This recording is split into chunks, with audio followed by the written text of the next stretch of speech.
Oh hey guys, my mic was muted just now.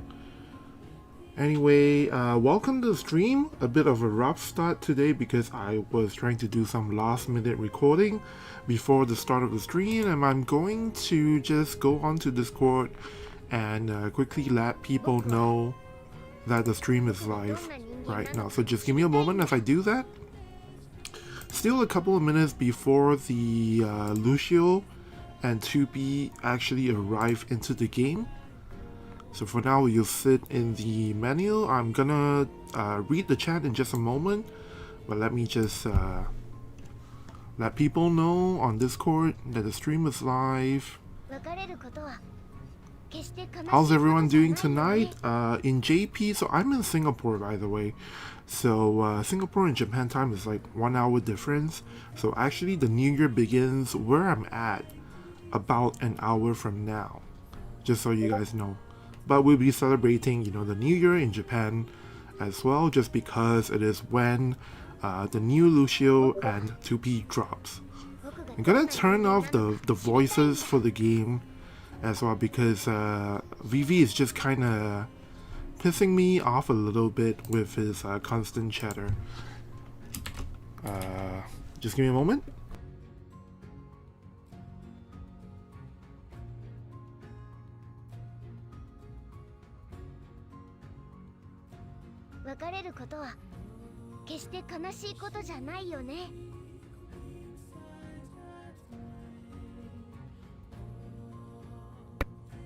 Okay, so the rest I can copy and paste, so it's not too bad.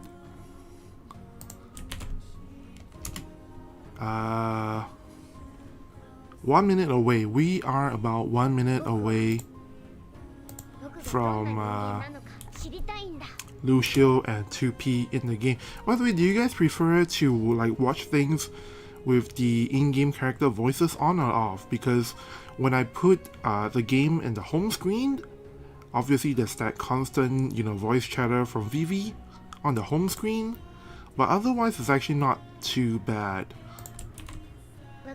So just let me know what you guys would like for that. I'm gonna read the chat in just a bit. I'm just double checking that my notifications are off and everything, so that there isn't like a bunch of, you know, pinging sounds later on in the stream, especially the notification side of things. Because if not, whenever I get like a notification on Twitter, oh, there you go, there are cases like that as well. Alright, it's officially the new year in Japan right now. So that's great. I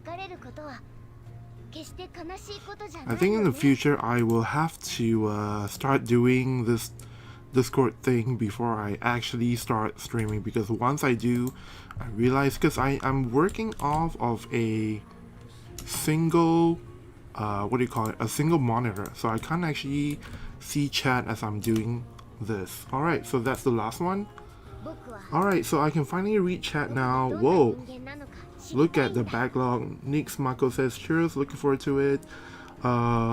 Jay Lucas says Lucio, it's not free. Hello Daiba, good luck.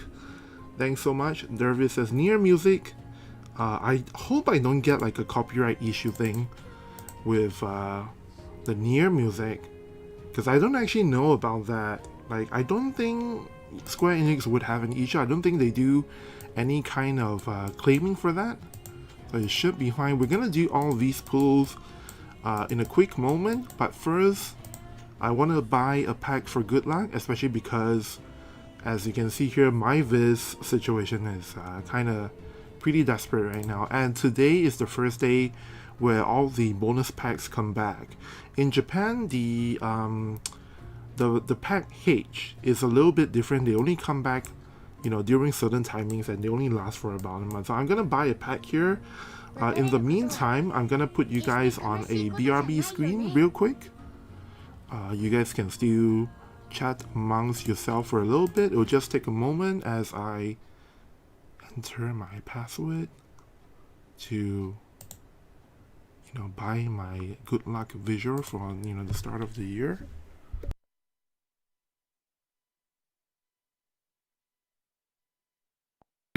Okay, so hopefully you guys didn't see my password there if I didn't screw this up.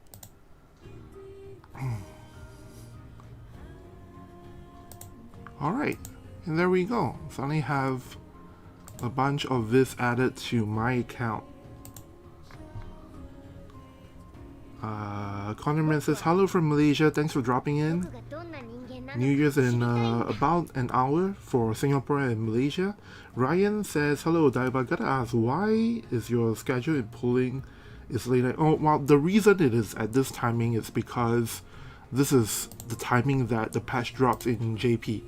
So it's not like I have any say in the matter. And I do have to speak in a bit of a softer voice than usual because I do have a family member sleeping in another room. Jay Lucas says, Happy New Year, guys. Jack Kaczynski says, Happy New Year, Japan. Hey, bro. Thanks for dropping in. Dervis says, imagine playing JP with no 50% off package. Yeah, it's kind of crazy. Whoops. Vivi got angry. It's kind of crazy that all these package stuff only comes in the game about 3 to 4 times a year. We just had it during the 4th anniversary for about a month. And it went away, and then it came back for it got refreshed for January. So I need to think about how many of the packs I want to buy, because if I don't buy it now, if I don't buy it by January 28, I think the next time it'll come back is like all the way in April. So things are kind of pretty screwed up in JP. Alright, so we're going to go in the shop, check out the deals in the shop, get the 300 paid vis ticket.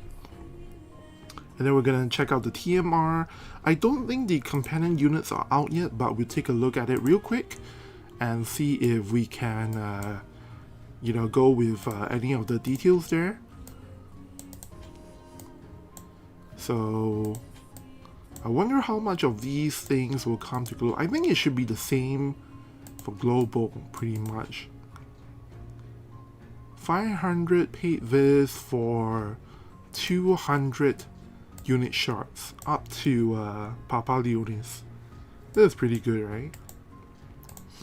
I'll buy this later because I'm not sure if I have enough paid this on hand. I need to save it for the banners. So for now, I'm just gonna do the pickup tickets. There's another one for 100 vision card shards and includes the Holo VCs.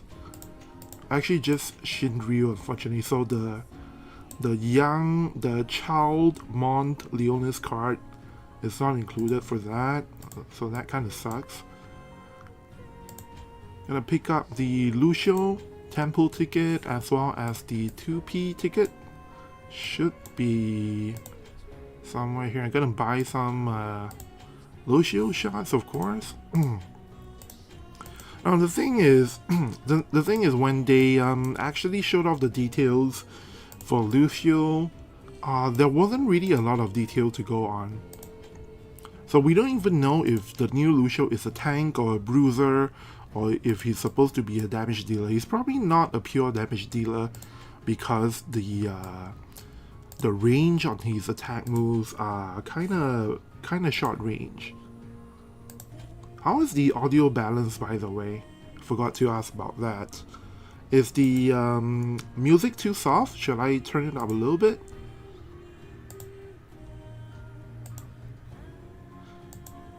Okay, I think this is better, right? Let me know if I need to change it again.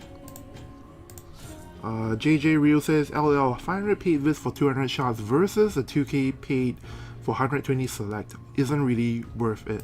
Well, it depends on what you need, I guess. Jack Kaczynski says, sounds fine. Iliana says, cheers from Canada. Hey, Iliana. Thanks for dropping in. Dervis says, very good. Iliana, I didn't know you're from Canada. I thought you are like based in the US or something. So I need to make sure I don't buy the wrong ticket. I think I already bought the 2p ticket, I'm guessing. Because I was clicking away, I didn't really pay attention. I think I already bought it. This is the new vision card for Lucio. See, this is really screwed up, right? In JP, this is a limited vision card. The Jaden VC. You can only get it during New Year's. But in Global, thank goodness we have it as part of the regular roster.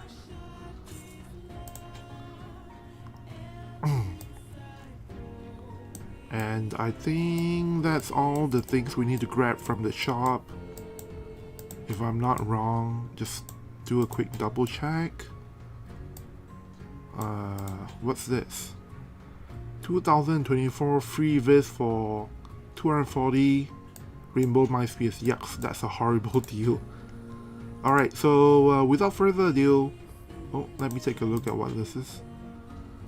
300 paid vis for 60 Rainbow MySpace.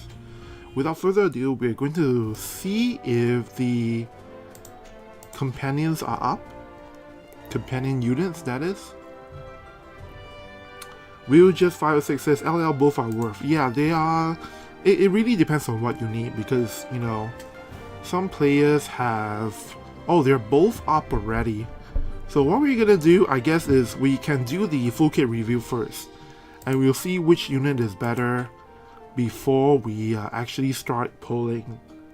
So is everybody here for the stream? I hope nobody is dropping late because today I guess we're going to start with analyzing the characters first before I go into the polls.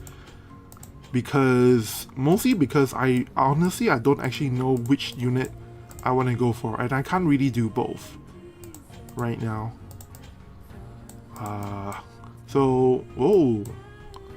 Oh yeah, I forgot about this banner as well. 2000 paid vis select level 120, but it only goes up to White Rose Helena, Black Rose Helena. So I believe I have like every single unit up until Helena. The only thing is, I think like I have a few units who are not at level 120 yet, but for the most part I have the shard, so maybe I just skip on this banner, unfortunately. So this is the 2024 free vis, I think. And then this is the 1 tempo a day. We're not gonna pull on it yet, but I just want to take a look at the TMR. Those who say thanks for the stream, I really wonder how good they are. Good luck on the polls. Thanks so much for dropping by. Lucio's TMR. So first we look at TMRs first because we need to know if any of their TMRs is necessary for competitive players. By the way, Winter Ralph's TMR, I just realized like yesterday, is actually needed if you're a very serious competitive player, because it does something that I realize is really incredible, and I've been using it on my Earth team. So if you're someone who is on the fence about Winter Rafu and you have the Vis Whisper, you might want to think about grabbing it. You have like 1.5 days left. Anyway, this is Lucio's TMR. 298 HP, 12 defense, 6 spirit, 10 critical evasion, and the ability is a 2-use TP24 ability, AoE range to all the allies in this range. 3 turns of defense penetration up, and for the user, 3 turns of what is this called? Debuff percentage resistance up. So this is the crap. I don't know what it's called in global, but basically it's like the higher this is, when you get debuff, they cut it by a certain percentage. So I just call it debuff resistance. If anyone knows what the actual term in global is, maybe you can let me know in chat. But basically, just to repeat, Lucio's TMR gives defense penetration up to all the allies. And then to the user alone, the user gets debuff resistance up for 3 turns. So I don't think this is like really necessary. Probably not something you will use in competitive PvP modes, but maybe in PvE you might need something like this in the future. It is helpful, but okay, I guess it's not useless in PvP.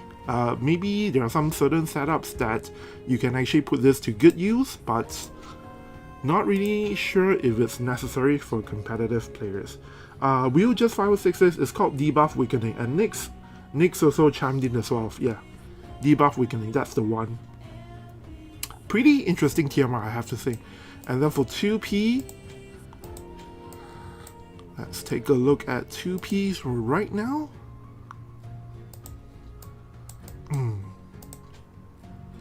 So this is an accessory, 182 HP, 6 defense, 13 evade, and 10 critical. No agility, so that kind of feels bad. Now the ability is a self buff thing. 2 users TP 20, and it gives the user 3 turns of reaction block rate up, as well as regen. Okay, this is even worse. At least for Lucio's one, certain characters you might actually want the defense penetration up. You might actually be able to stack up to, you know, defense penetration 100, so at least there's some use to that. But for 2P's TMR, reaction block rate up, and regen, that's I don't think that is good enough to use as a TMR ability, right? Especially when the TMR does not give you agility. So right off the bat, if we're comparing these two units, right off the bat, 2P loses the point to new Lucio already.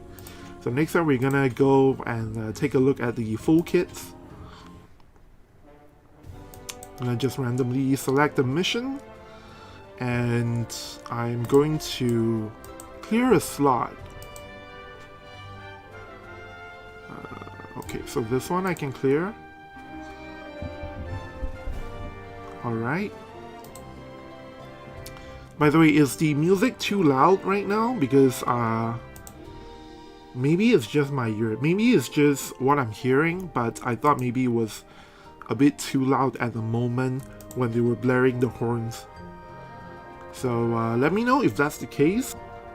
From the audio levels, from what I can see, it's still okay, even though I'm speaking a little bit softer than before. So we're gonna start things off by taking a look at Lucio's kit first, because I think that's what most people want to see, right? Actually, do you guys want to see the Lucio stuff first or the 2P stuff first? Crimson Liz says, yo, 2P has X-Knight, Griffith's job? Yeah, I believe so. Yes, she does have X-Knight, I remember that. And not only that, but from X-Knight, she actually has the sleep move, the one attack that makes the enemies fall asleep. So this was explained on the on the official JP livestream as well.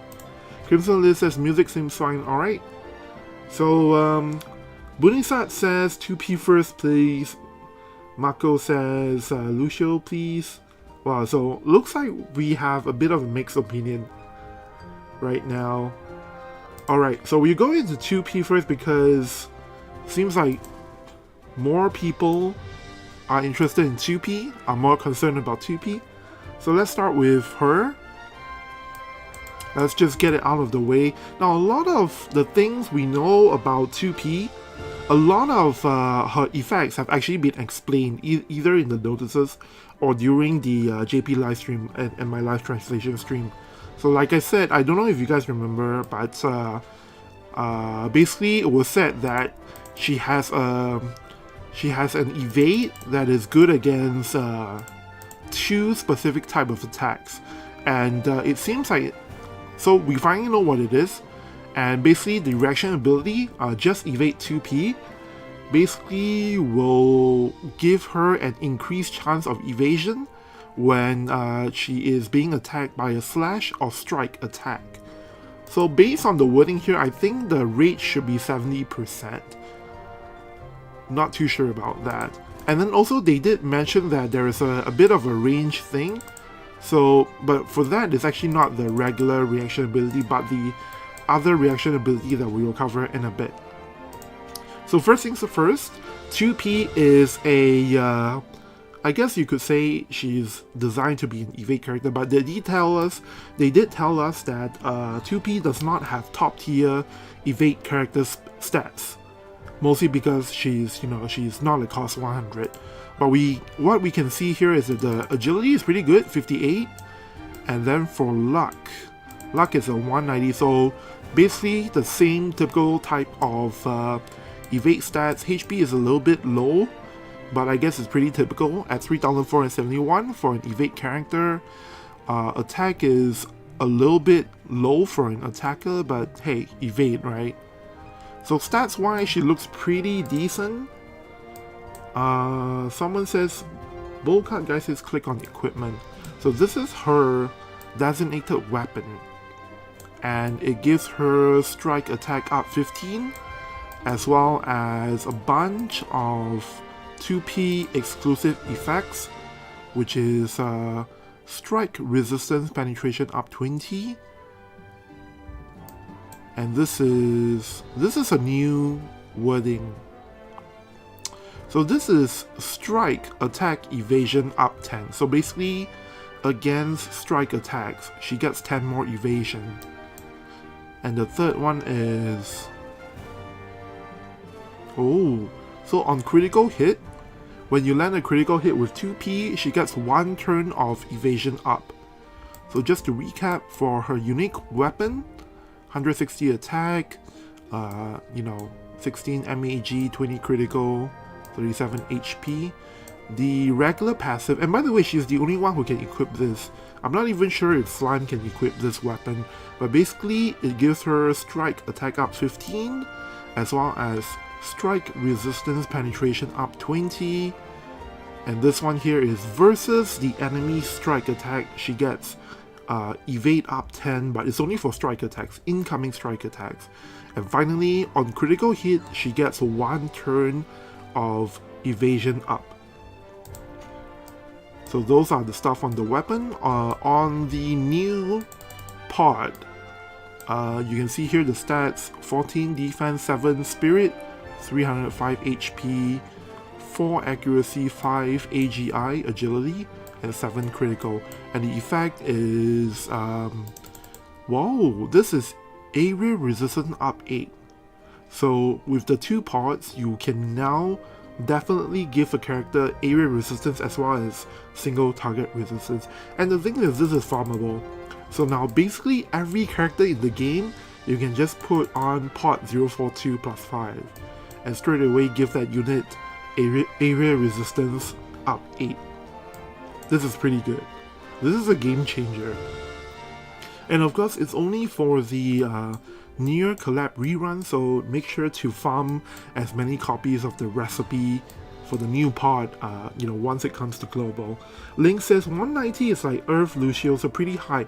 Well, the thing with Lucio, I believe, is that you have to look at, for Lucio, the reason it's high is because of the VCs and also a bunch of other stuff on his abilities as well. So at this point, we don't really know how high it is, but what I can say is during the JP official live stream, Fujita-san, the director of the game, did say that her evasion stat is not, her total evasion is not as high as some other characters. So that's what he said. We don't know how true is that. Maybe since that time, which was about a few weeks ago, maybe since then they've adjusted 2P. So we don't know that's the case. But for now, let's explore everything else she has. First of all, we have this thing called Auto Repair, one of the green passes, and this was partially explained in the notices. It's a new kind of skill, basically. Just give me a moment. Yeah, so this is exactly... So they partially explained this skill during the notices a couple of days ago. I'm just gonna read it out to you guys. This is called Auto Repair, and what it does is it gives 2P AoE resistance up, and on top of that, whenever 2P's HP is under 70% and she takes a turn in which she does not do any damage. Whenever she takes a turn in which she does not do any damage, she will regain a portion of her HP. But it's a one-time effect, and the HP recovery is large. So this is a little bit different from what we're used to. In the past, for characters like Lila the Bold and well, some other characters, when your HP falls below 50% or 20%, you do get a one-time HP recovery. But in 2P's case, the HP has to fall below 70%, and on top of that, 2P has to take one turn in which she's not doing any damage at all. Only then will the HP recovery come into play, and the recovery is L, right? And it's only one time. So because the conditions are so strict, I'm feeling this skill is really it's not as good as I had hoped. I thought maybe they would give her this move, right, such that whenever she takes a turn when she's not doing any damage, she can get HP recovery. That would be actually really good. But unfortunately, it's limited to one time only, so I'm not even sure if you want to actually equip the skill anymore. Maybe there's some other things better. Now, the other main job passive, the 2P Cats, is ATK and defense penetration up, as well as critical hit rate up. So this is obviously pretty good. And given if let's say the other sub-job passives are not that great, then maybe this is the combination we go with. But I think there's probably something else you can, put on instead of this auto repair thing. Especially because I believe she has Pugilis, right? One of her sub-jobs is Pugilis, if I'm not wrong, which usually has the HP recovery move or something like that. And once again, for the people who miss it, her reaction ability, Just Evade 2P, is actually gives you a chance to evade against slash and strike attacks. So the evasion rate should be quite high for this. Alright, let's take a look at the attacks finally. So this is the one that was covered in the live stream previously. It's her AoE attack, and basically it will move 2P towards the target, so right about here, before doing, let's see here, before applying AoE resistance percentage down on the enemies. So that debuff will come in first, and then she will do damage M to all of the enemies. And on top of that, for the next 3 turns, 2P's single target resistance will be increased. So 3 effects here. First, she goes in, and then when she is in already, or rather right outside the range here, then she will do the AoE resistance debuff by percentage, usually 60%, but I don't know what is the actual percentage for this move. And then after that, she will do damage M to the enemies, and then after that, she gets single target resistance up for 3 turns. Now next up, this is Barrier Field. So this is the upgraded version of Survive Field, I guess. During the live stream, it's I think it's called something else. Anyway, what Barrier Field does is, so it's an AoE buff. It will give all the allies in this AoE range ATK and defense up, and AP consumption down. And then for 2P herself, she will get a physical barrier that will reduce damage for 3 hits. So pretty simple. Everyone in the range gets ATK and defense up, and on top of that, 2P gets a physical barrier for 3 hits. Next up, this is Hichu Kaiken, which is something like, it's a guaranteed hit move. Just from the name, we know that much. Anyway, this is a single target attack, and it basically, let's see here. Okay, so this has something special about it as well. So even though it's a guaranteed hit move, the way that it's applied is different. So this move itself does not have guaranteed hit, but what it does is before the damage is applied, when you use this move, 2P will get 3 turns of every single attack getting guaranteed hit for the next 3 turns. And after that buff is attached to 2P, then she will deal damage M to a single target and dispel all buffs on the target. So after using this move one time, for the next 3 turns, all of 2P's attacks will have guaranteed hit. Next up, this is another single target move, but it's range 2 only. This is the low AP move, and all it does is to the target damage S and lightning elemental killer. So this is like man-eater, but it's for lightning element. So I think in global it's called lightning element killer or lightning element eater, whatever it is. But basically just damage S, and then versus it will also give the lightning eater up or whatever it's called. Alright, so next up, this is her single target buff. Lots of text here.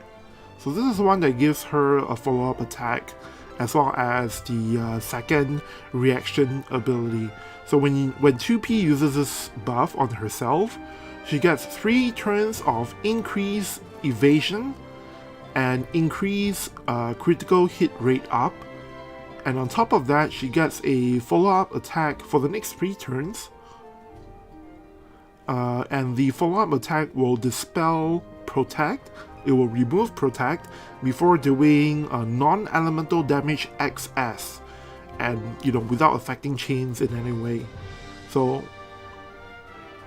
after that, and on top of that, she will also get a reaction ability for the next 3 turns. Whenever she evades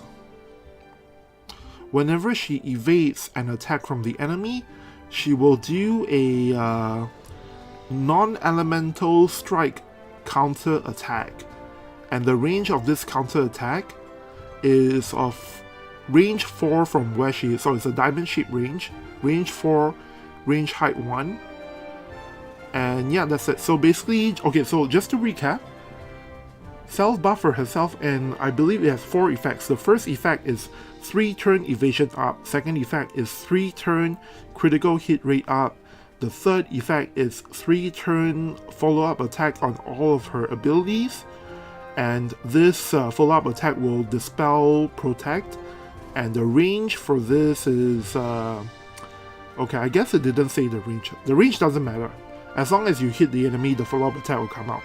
And then the fourth effect is for the next 3 turns, you also have a second a newly added reaction ability, which is a counter attack, range 4 from where 2P is. So as long as the enemy is attacking within 4 squares of her, and 2P evades that attack, she will throw out a counter attack. It's not preemptive, by the way, it's just a counter attack, a regular counter attack that will have a range height of 1, and it's a non-elemental strike attack.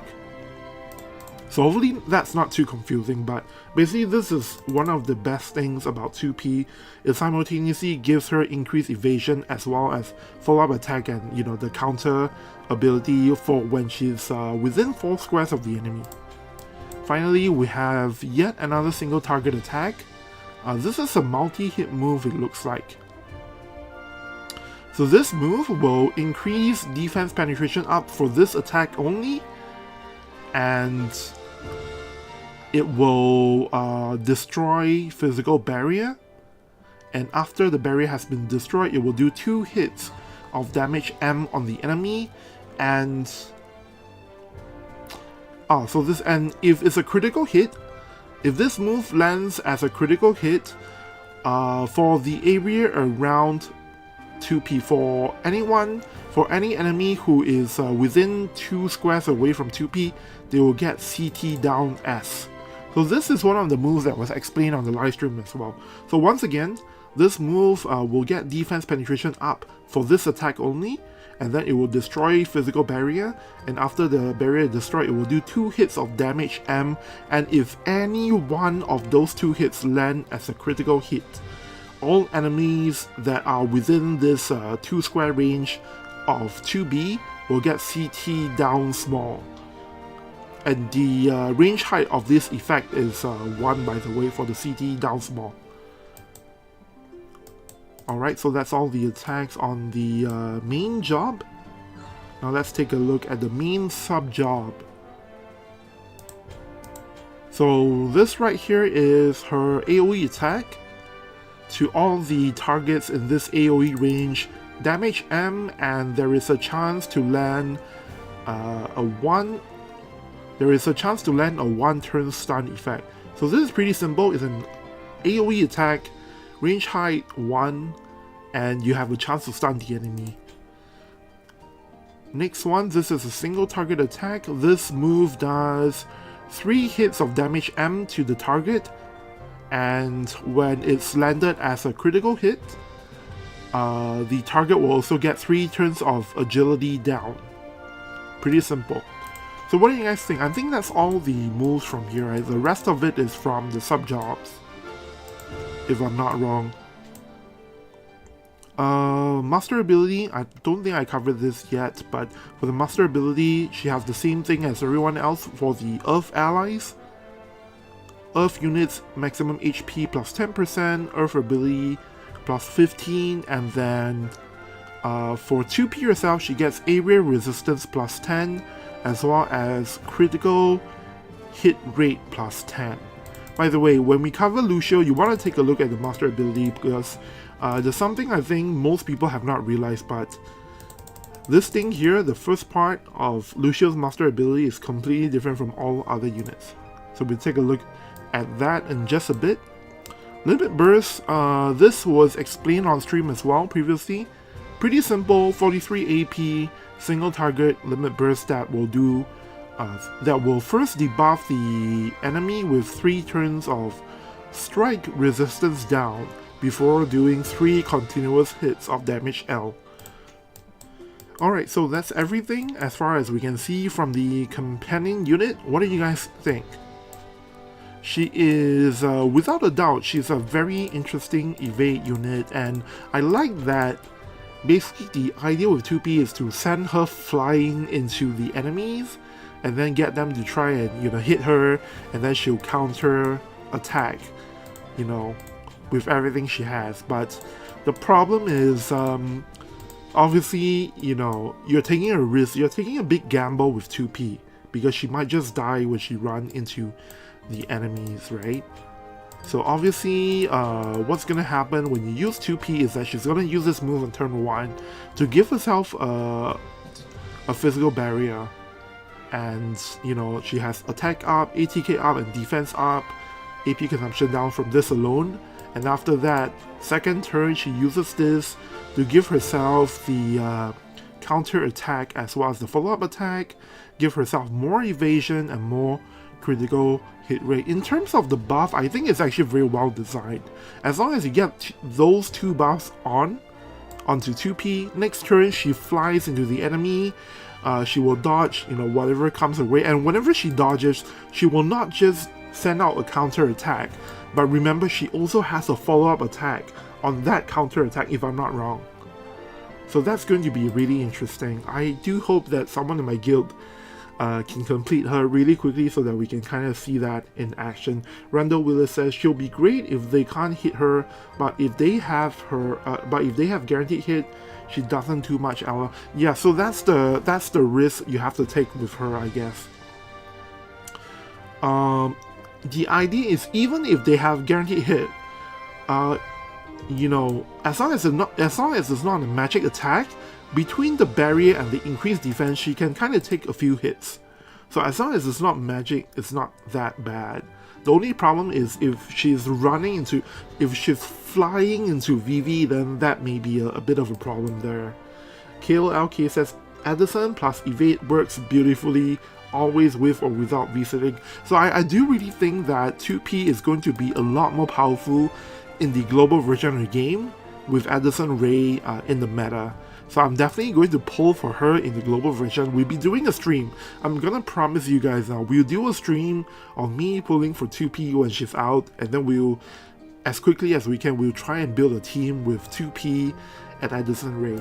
For now, okay, I've kept you guys waiting long enough.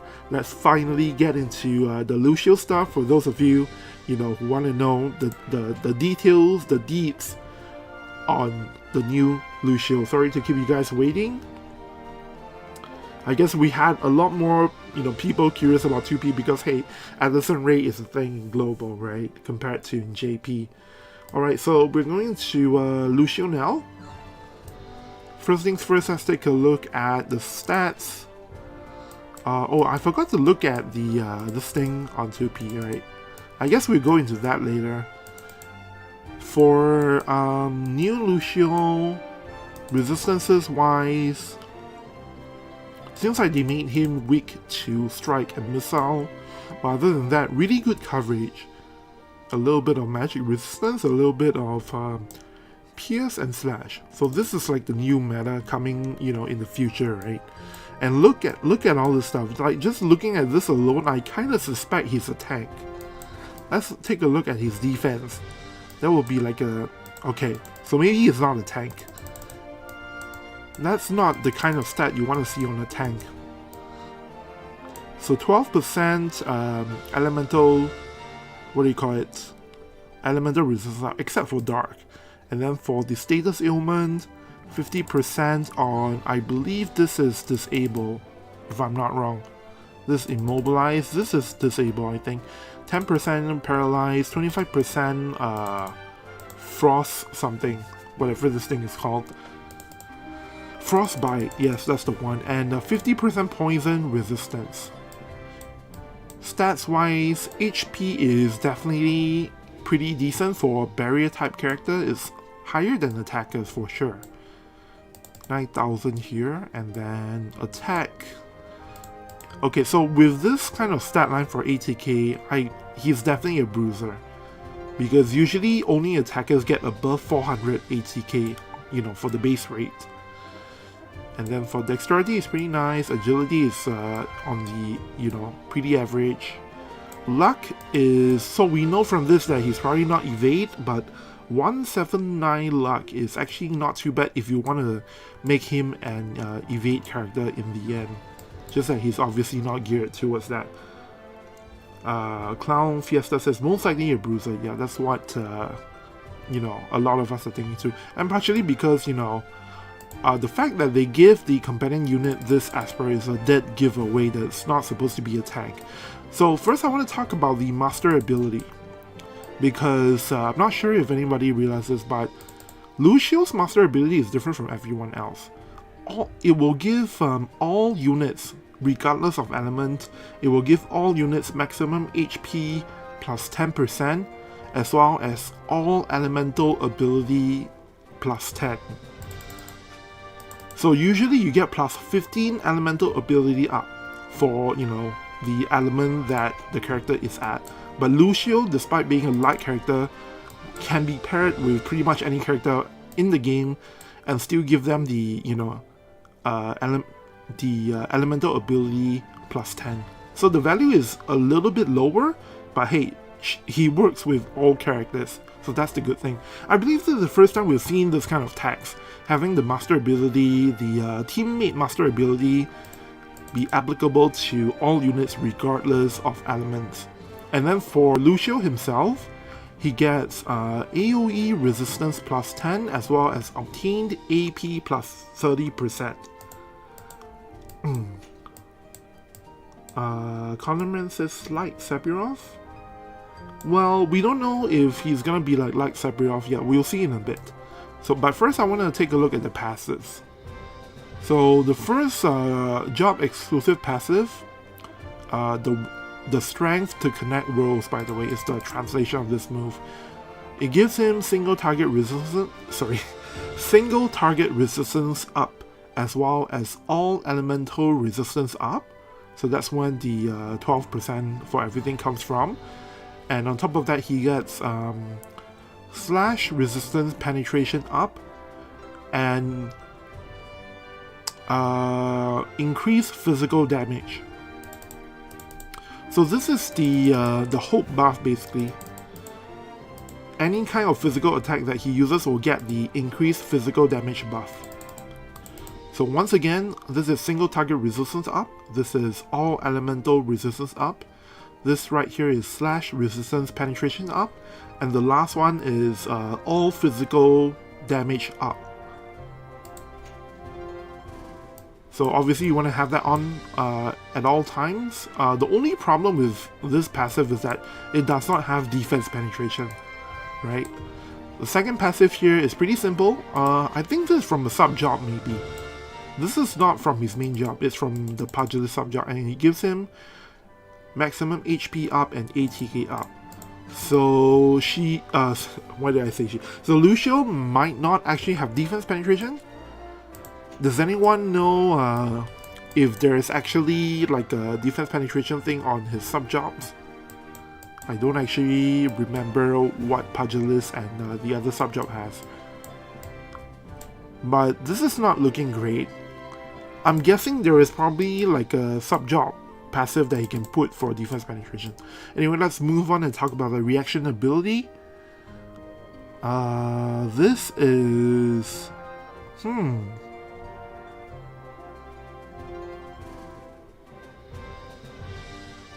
Okay, so this is pretty interesting. Whenever he is taking damage from a slash or magic attack, there is a chance of recovering Lucio's HP by a certain percentage. And the amount is XS, certain percentage XS, and also AP recovery on Lucio. So basically it is, it's kind of like, what's that move? It's kind of like auto cure, right? So he will get some HP recovery, and he will also get some AP recovered to himself. Whenever, but it only works against slash and magic attacks. So it seems like they definitely designed Lucio to be like a counter against slash and magic teams. So black mage teams, watch out for Lucio. Alright, let's finally go and take a look at his attacks. First, we're going to take a look at the limit burst. This is, I believe, covered in notices, but for the people who didn't, you know, see it, so this is a pretty straightforward limit burst. AP 58, single target attack, range 4, and to the single target, or rather, no, this is a, this will allow you to target 3 separate targets. It's a hit 3 single target move that will remove protect on the targets first before doing 2 continuous hits of damage L and CT down S on the targets. So I remember discussing this with my guildmates in JP. Basically, this is like a weaker version. This is like a weaker version of Wedding Elias Stag Impact, except, you know, it's a limit burst. So based on this alone, I'm actually not that looking forward to Lucio because they may be, you know, trying to suggest that Lucio is a weak character because his limit burst is just a weaker Stag Impact. So I don't know what's up with that, but we'll take a look at the rest of his skills. So this one here is a single target attack. Okay. So this is like a remix of certain kinds of attacks in the past, but this is a target 2 single target attack. So you can hit 2 separate single targets, and it will break their physical barrier first before doing damage L to these 2 targets, and then if you're able to KO any of the targets, you will get AP recovery up to 1 target. So basically, so you hit 2 targets and you will remove the barrier, you will do damage L to them, and if one of them dies, Lucio will get AP recovery from this up to 1 target. So not that fantastic, but it is a hit 2 move, right? Range 4, unfortunately, so hopefully the rest of the attacks are better. Next up, this is Aurora N, and this is a courage removal move. It's a single target move, range 2, and it will remove the target's courage before doing damage L. And if you KO the target, with this move, Lucio will get HP percentage recovery small. So this is not too bad. Courage removal attack that on KO will give him a bunch of HP, so this is pretty good. Only problem is that the range is 2. Actually, I'm just gonna click and check. Yeah, it seems like his furthest range is 4, so I'm not too happy about that. Next one, this is, I believe, his AoE buff. This was covered in the notices. So you're able to, it's an AoE buff, but you can actually, target the desired positioning, like, 1 square away from Lucio. So it's like the stellar move from Starlight Elena. But anyway, to all the allies in this range, they will get 4 turns of single target resistance up, as well as elemental chain resistance up. And then for Lucio himself, he gets a one-time AP recovery, as well as for the next 3 turns, he will get a damage reduction effect, and this damage reduction effect will work on both physical and magic attacks because it's not specified. And on top of that, for the next 3 turns, whenever his attack lands, he will dispel all buffs on the targets. Yep, so that's all. So I'm just going to recap this again. First of all, the AoE effects that will affect all the allies will be 4 turns of single target resistance up and 4 turns of elemental chain resistance up. And then the effects for Lucio himself, he gets a one-time AP recovery, and then 3 turns of damage reduction that will work with both physical and magic, doesn't matter. As well as for the next 3 turns, all of Lucio's attacks will dispel all buffs on the enemy when he lands the attack. Next up, this is another hit 2 target attack. So this is the low AP move, though that's pretty nice to see. The really cool part about this move is that so you can hit 2 targets with this and it only does damage as to them, but it will remove re-raise on the targets.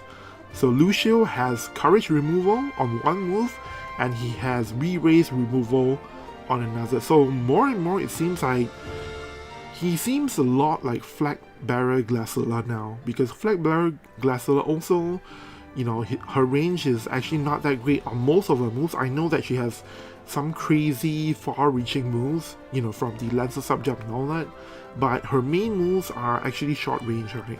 But the good thing with Flag Bearer Glaciella and now the new Lucio is that they can remove courage, they can remove re-raise. So you got both sides covered. Next up, this is Plasma Armor, I think is the name of this move. It's a self buff. For the next 3 turns, it will... Wait a second. Okay, so this is Honeycomb Barrier, if I'm not wrong. Let me just read this for a bit.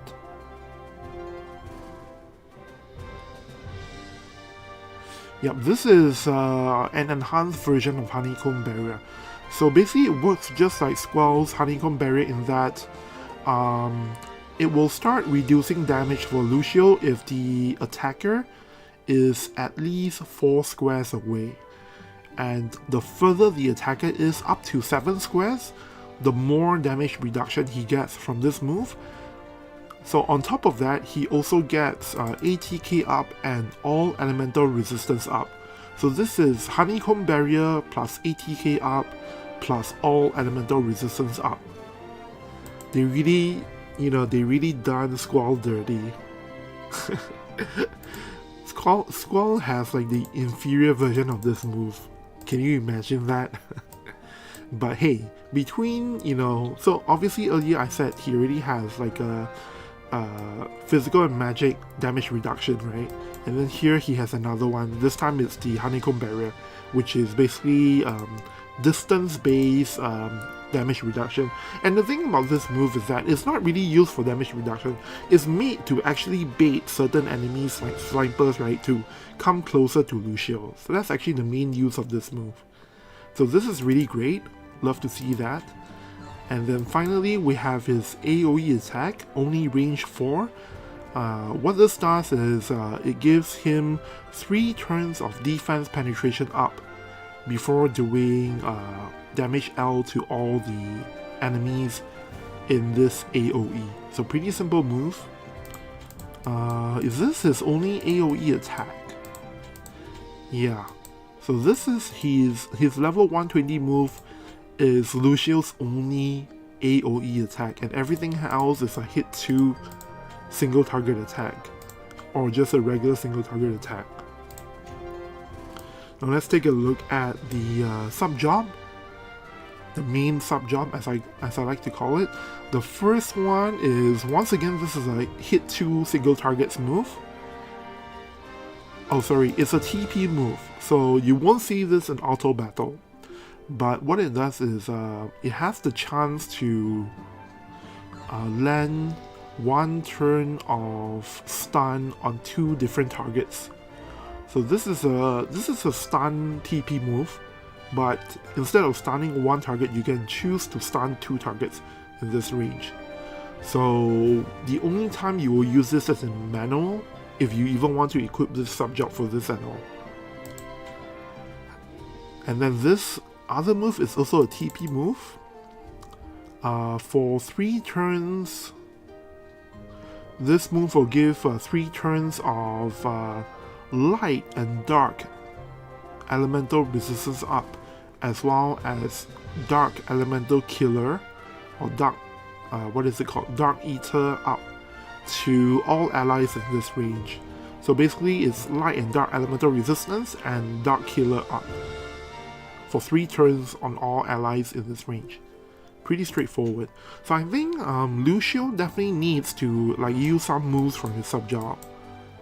And I can't remember, was it revealed? I guess it wasn't talked about. Like, I don't even remember what sub-jobs he has. So what do you guys think? Jack Kaczynski says Squall got screwed. Yeah, I know what you mean, right? It's like, you know, Squall is like the beta version to test out the honeycomb barrier. And then only after that they decide to, you know, roll out this honeycomb barrier ability for other people, for other characters.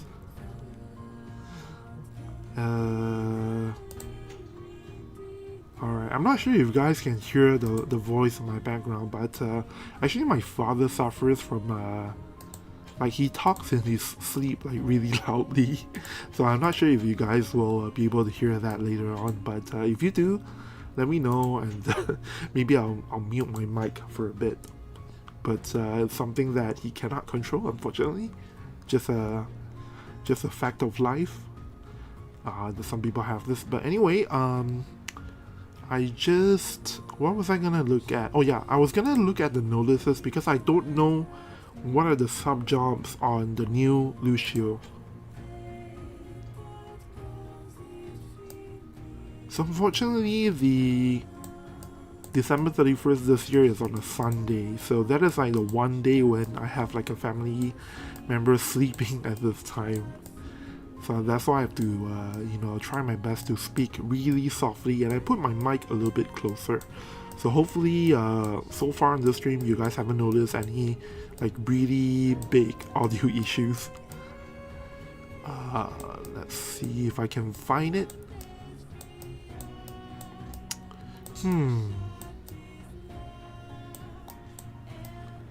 It's only been, oh, there we go. Okay, so I remember seeing his sub-jobs are Strider, okay. Strider and Pugilist. So, okay, so you definitely want to put Strider on him for the, so I know that he already has a courage removal move on his main job, but if he has the one in Strider, that's even better because you're removing barrier as well as courage in the same move. Jack Kaczynski asked, can we look at the 2P resist now? Yes, sorry about that. I completely forgot about that earlier. So let me load that up, and then I'm gonna make a decision on who I want to start pulling for. I think it's probably Lucio, right? Because it still seems, actually, to be honest, both of them don't look that great. So, but I feel like 2P is more like 2P is more of a niche thing going on, or at least that's my take on her right now. Alright, for her resistances, for the attack type resistances, it's 20% slash, 15% strike, 10% magic. So overall, it's not too bad. Only 10% weakness to pierce, and then everything else is, you know, at least 0 or higher than that. And this is with these two vision cards here. Let me check if they have anything on them. So she's just like with a lot of the other strike units, by default she is weak to strike attacks, but you have this vision card on, or some other vision card on her that, oh wait, never mind, I misread this. I thought this was strike resistance. Okay, so she's neutral to strike resistance, it looks like. Because I'm pretty sure Odin doesn't have strike resistance, right? Does it? I don't remember anymore.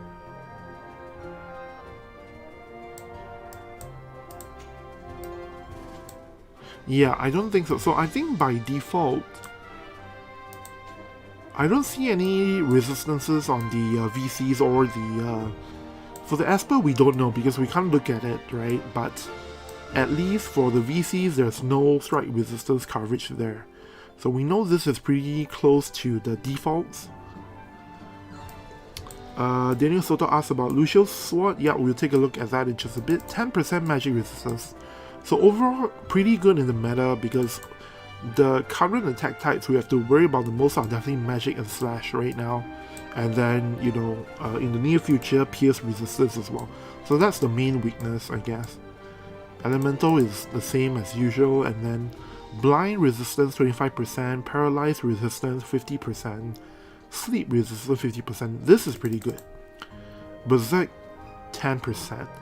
Overall, except for the sleep part, we don't really have, you know, there's a lot of things I would rather see, but I'm guessing because you are going to be equipping an evade gear on 2P, you will not have space to put a marshmallow cap. So I guess this is one resistance you don't have to worry about when, you know, doing up your trust stones. So I guess the 4 or 5 status ailments resistances we need to put for 2P will be charm resistance, berserk. Yeah, you definitely need berserk. Berserk is important for evade units because some units can use guarantee hit, and then, you know, if they buff themselves with the TMR from, what is his name, the lightning guy, Vega. If they have Vega's TMR on a sure hit character, then your evade units can lose to that. So you definitely want to put berserk resistance, and then disable, and then the other big one is I don't remember. I think maybe Toad. So you probably put Toad, charm, disable, and berserk. And you don't have to worry about sleep. Sleep is usually something you need to worry about for your evade characters, but not in 2P's case. Alright, so we're gonna take a look at the gear for Lucio because we didn't cover that. Irvin says that's confusion resist, I think. Is that confusion? Was I confused about confusion resist? What did I say this was? Oh. Yeah, sorry, it's confusion. Okay, it is confusion. Sleep is over here. Okay, so that's bad. So basically, she has none of the things that you need to cover for evade character. So you need to, on your trust stones, you put sleep resistance, you put charm, you put disable, and then you put berserk. Yeah, confusion is not that great. So status ailments wise is not that great. I think they're trying to make 2P not that strong, unfortunately.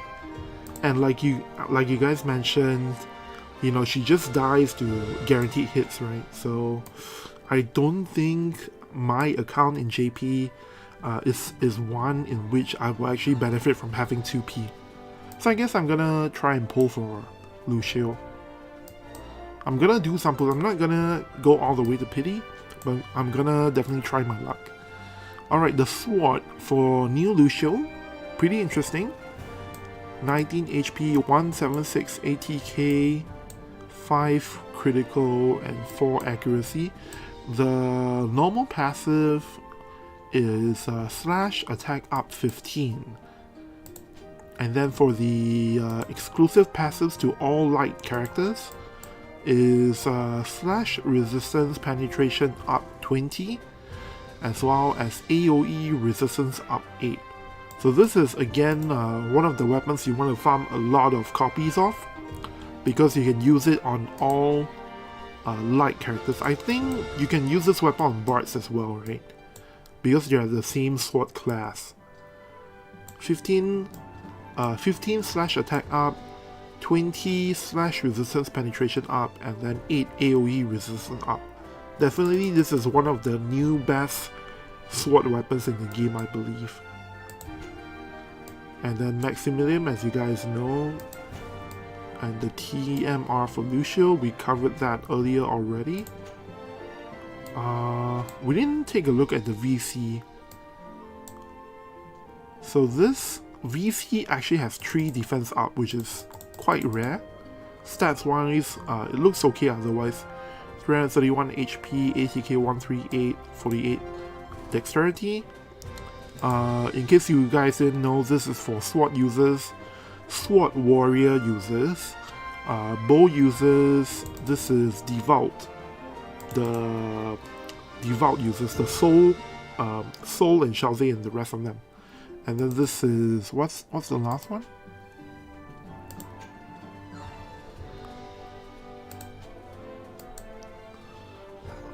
Okay, the last one is book users, and the effects on the VC are elemental chain resistance up 36, single target resistance up 16, and reaction block rate 40.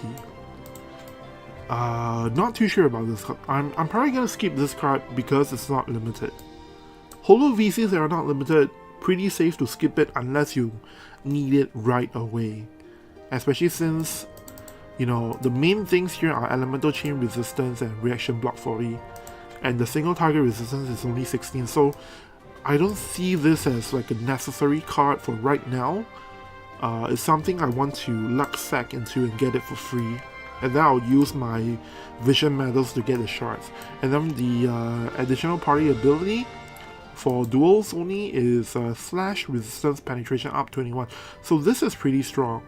Slash resistance penetration up 21, but only for these weapon classes, and the only one that's a slash type is actually the sword warrior type. So this looks to be really strong. In the future, I think I would certainly enjoy using this card in duels, but again, not a priority. Bestowed effects, ATK up 10%, AoE resistance up 10, and this is for any character regardless of whether or not you meet the conditions. Vision mastery is Vision mastery is over here. For duels, the Vision mastery is ATK up 3% and strike, not strike, PS resistance up 2. Not really something you need right away. Stray Light says, yeah, KL is full of fireworks now, except KLCC. KLK says, Happy New Year from KL, PD all the stray cats outdoor. Oh yeah, before you know it, it's already New Year's in Singapore and Malaysia right now. So now that we are officially in the new year in the country that I'm at, and also in Malaysia, I guess it's finally time to do some posts, wouldn't you guys say? It's almost like I was waiting for this moment to do my polls. I wonder if, you know, my luck would be better doing it this way, hopefully. Randall Willis says, yeah, she doesn't have sleep resist. Yeah, I made a mistake over there just now. Bowcat Guy says, Sword of Light plus 6 seems better except for the AoE resistance part. Yep, you're absolutely right on that. Damage wise, Sword of Light is still going to give you more damage because of the, you know, 30, I think it's 30, right? Light resist, sorry, 30 light ability up. Kill LK says 2P looks like a more interesting unit. You know what? It's been about an hour since the units are released, so I'm gonna just take a look in the guild and see if I don't think anybody is so quick as to finish building a character within an hour, but sometimes I get pleasantly surprised.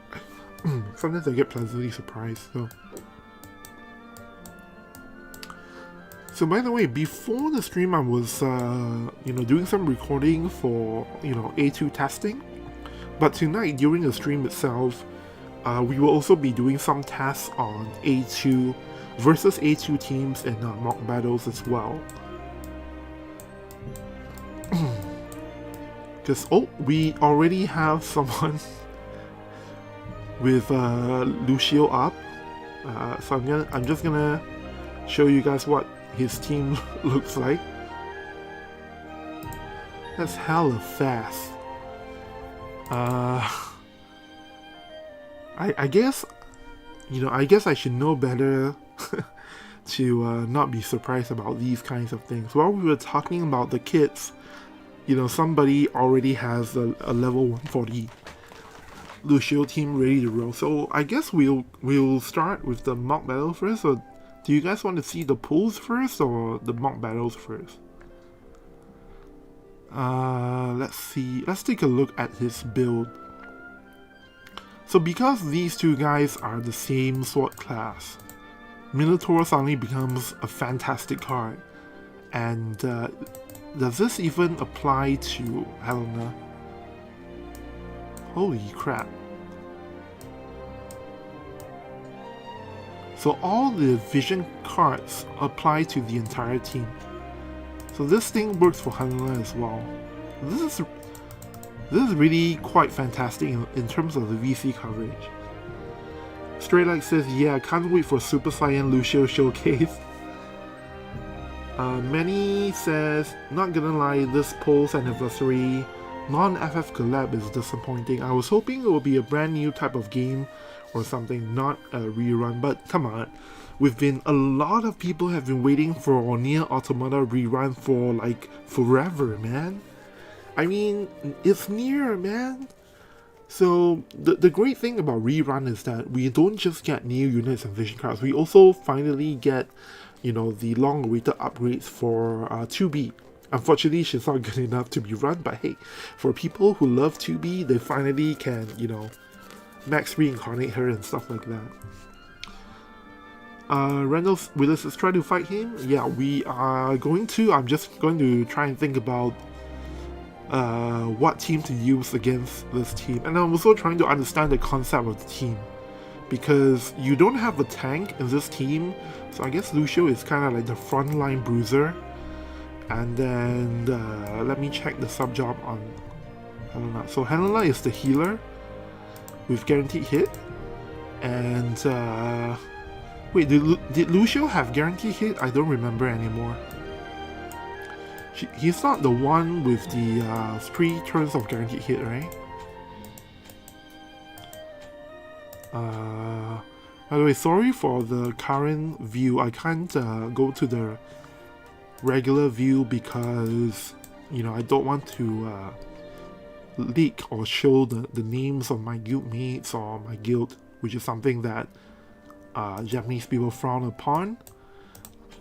Yeah, if I'm not wrong, Lucio doesn't have guaranteed hits, but we can see that he has the Strider sub-job on. And only this move is max. So this is the 3 turns of accuracy up to all allies here, and 3 turns of slash attack resistance penetration up for Lucio himself. So I guess you don't really need the sub jobs. Let me just take a look. He doesn't have the shield breaker thing for Strider.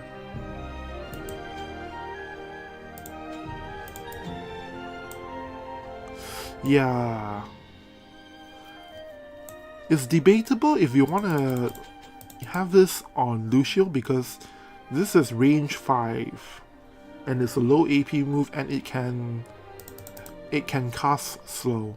So I guess the idea is you want Lucio to be buffing. TMR is bells. Okay, you know what? Let's just hit the team and see how it performs. So give me a moment, let me find a team.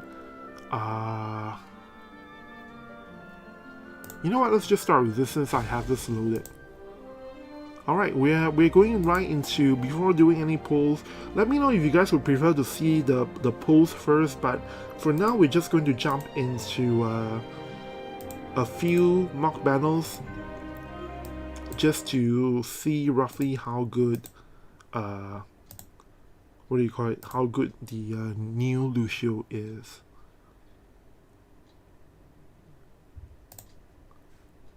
Okay. Randall Willis says at least 2B has the null guaranteed hit move. 2P doesn't even have that. LOL. Yeah.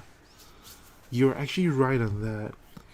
So I think it's partially because I think they want the Earth evade units to lose to guaranteed hit. This way they can give the Earth evade units higher than usual evade. So that's my guess of how they, that's what I think they're trying to go for here. I think it's okay for, evade units to not have guarantee hit nullify, because, in that case, all you really have to do is run a tank and do hit manipulation to protect your evade units. That's actually what I did for my team in the tournament, and also for class match recently. Anyway, this map seems to be a straightforward one. So we have the allies running to the center, buffing everyone. Single target resistance for everyone. That's one of the things Asterisk can do. Accuracy up to the light team allies. I will run a fire evade team next so that we can see how much accuracy there is on the enemy team. But so far I have to say, buff wise, I should make this 1.5. It's a little bit too fast for me. But as you would expect, this is, by the way, just like the first draft of the team probably, so it's probably not that well built yet. Personally, I feel like this map is too short for Lucio to be running so many buffs. So I guess, maybe give my guildmate a bit more time to cook. Yeah. Probably this version right now is not, I think he was trying some stuff, because I do see that he's running 3 buffs on Lucio, which is more than the number of buffs you usually need, especially for a map that small. So now I'm gonna load my fire evade team, and we'll do a evasion check of how likely the new Lucio team is able to deal with evade. This should be good. So once again, I need to switch to the this lovely illustration of Frederica and Uriel while we go into the guild battle mode. Luciano says, every time someone says Lucio, I say yes, what do you want? Huh? What are you talking about? Randall Willis says, so Lucio doesn't have courage or re-raise? Yes, he does not have courage or re-raise, it would seem. So maybe I should just skip him, yeah? Like, he doesn't seem to be that strong, or even that necessary for a light team. And, I need to be careful with my viz, so that, if they decide to make the next unit OPAF, then, I need to make sure that I have the viz to spare. Oh, okay. So here's the team again. So this time I have my fire evade team loaded up. Let's jump into it.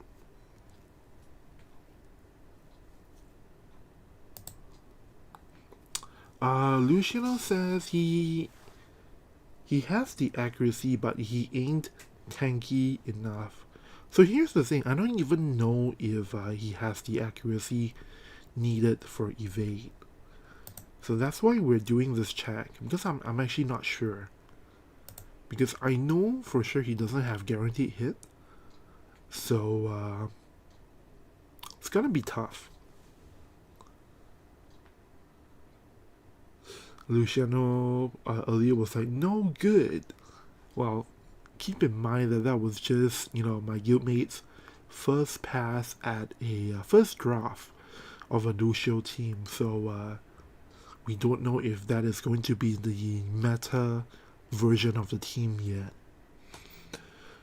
Colin says, based on the past 2 seasons, I noticed that the second release Warrior of the Crystals, such as Setia or Riso, is not as good.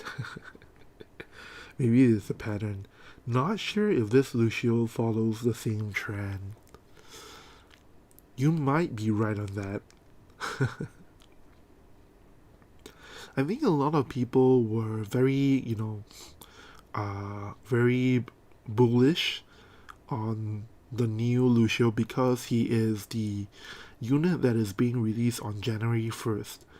And, you know, as history has revealed to us, usually on the 1st of January, Gumi likes to release like a really good unit. So like in the past, we had the Water Astrius, and then before that it was King Mont, right? And then of course last year we had King Bradley, and actually King Bradley was January 10th, I remember. So January 1st was Wing Stern. So we do have a history of the January 1st units being really good. Luciano says, yeah, makes sense. Nothing new really of notice, sadly. Randall Willis says, Lucio doesn't lower their resist either. Does he even do anything unique? You know, the only thing I've noticed that's good about him is that he can remove re-raise, he can remove courage, and then the other thing is he has a bunch of multiple hitting single target moves, and also he has a lot of different damage reduction buffs on himself. And the thing is, I'm pretty sure all these damage reduction buffs cannot be dispelled. If I'm not wrong, you can try and dispel it with one of the characters that can do that, and it doesn't go away. I'm gonna change it to 1.5 so that it's easier for me to follow. Helena goes in for see, she even gives more damage reduction. She just gave him the AoE damage reduction buff. The one that, you know, the bigger the AoE range is, the more damage reduction Lucio gets. So it's like the perfect duo. Accuracy up, and then slash resistance penetration up on Lucio, and then follow up attack on Bards.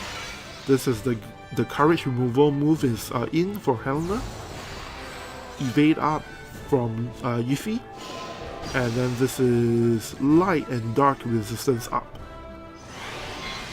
Lucio coming in with elemental chain resistance and a bunch of the dispel and damage reduction is in on Lucio. ATK up, defense penetration up on Bards. This is ability cast time reduction on Helena. Barrier and sure hit nullify on Yuffie. This is magic up and the AoE damage reduction. This is all elemental resistance up and some other stuff. So you have a lot of damage reduction on Lucio now. Kinda insane. And I think I don't have my Trust Stones properly set, so I'll take a look at that in just a bit.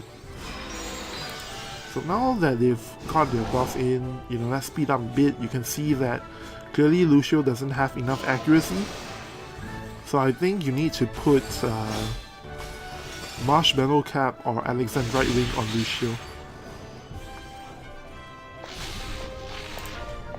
Helena Limit Burst coming in.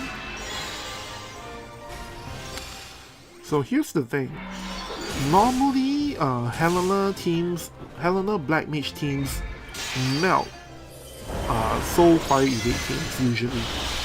So we do see Soul is down here, but seems like they're having a hard time dealing with Yuffie.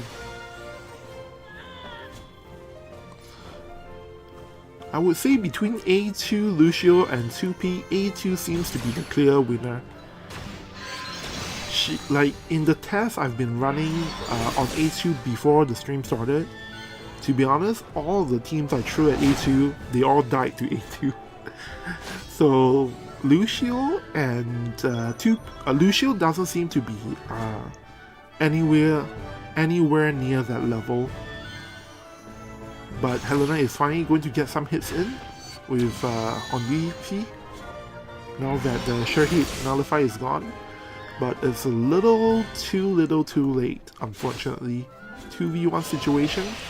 I'm not too sure what Lucio can do at this point, except die and lose the fight, of course. So even though my soul fell asleep, when he was hit with Helena's Rose Blast, they still managed to win. So clearly, at this point, the team is not quite good enough in terms of accuracy. Manny says, or rather Manny has a question.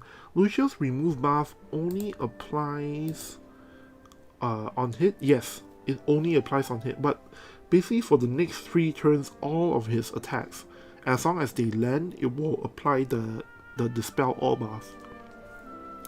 Randall Willis asks, did Lucio even do anything? It seemed like Helena was the one doing everything here. Well, like I said, early days, we still, it's not optimized yet, I'm sure. By the way, this is the guy, like I said, it's only been about an hour since the characters were out. I'm sure even my guildmate hasn't fully optimized the team yet. And we know that because he's been making Lucio spend his turn 1 on increasing accuracy up for the whole team. We know that is suboptimal because on that map, you simply do not have that much time to do your buffs. You can only get 2 buffs in at the most.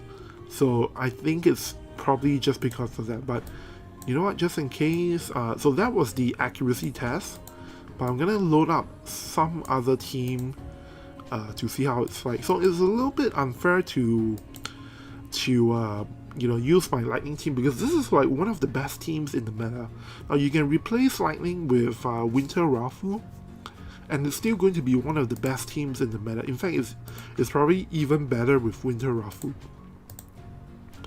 So it's not really fair for them. Let's find a team that is more of a fair fight.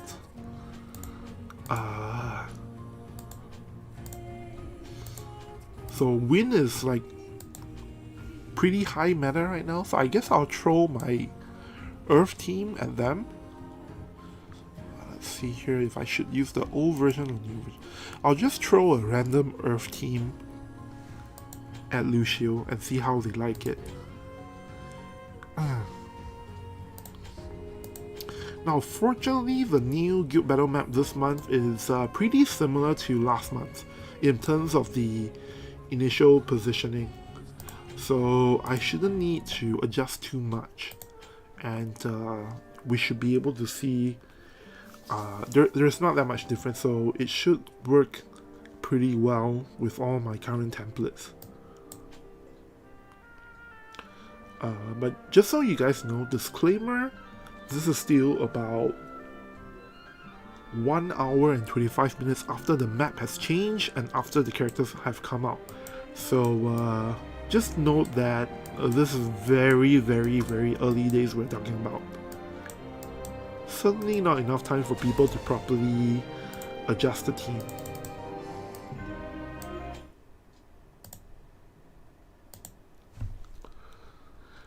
Colin says, how about Ice team? Okay, so the only Ice team I have on hand is an Ice Missile team because I haven't finished building my A2 and I haven't been running Ice for months already. I do have a Howlet, but I don't think I finished building him. He's at level 140 and everything, I just didn't put in the level up his skills and all that, and I've certainly never made adjustments for him. So I think if you want to see that, I will have to show you later this week once I finish building my A2. I was prioritizing my Winter Rafu because a few days ago I realized I would definitely need Winter Rafu in my JP account as well. So I started pulling for her, I started building her, and then as of about 8 hours ago, I was still lacking 70 shards for Winter Raffle, so I prioritized in spending this to get my final Raffle shards before the winter shops go away. Link says A2 Soul Xiaozi. Yeah, that is actually not a popular team in the JP meta right now. I don't know why, but you know, after a limited guild battle finish and we return to regular guild battle, for some reason people are not really using A2 Soul Xiaozi or A2 Astrius and a third. For Astrius, I know the reason why. It's because of the buff problem. For Soul and Xiaozi, I'm not too sure why, but people prefer to use A2 in ice teams, or either that or A2. So right now the strongest team I have fought against is A2, Summer Glacier and Ice Howlet. That team is surprisingly resistant, especially if Ice Howlet doesn't get hit very much. If Ice Howlet gets, even if you kill off Ice Howlet, A2 is just incredible when paired with Summer Glacier. So there you go. So this is more like it, right? So you can see King Bradley is dying really early because of the, I'm guessing, the courage removal. I wasn't really watching. So this works, right? See, Helena is dead, so we know that she's not doing the hard carry here, if I'm not wrong.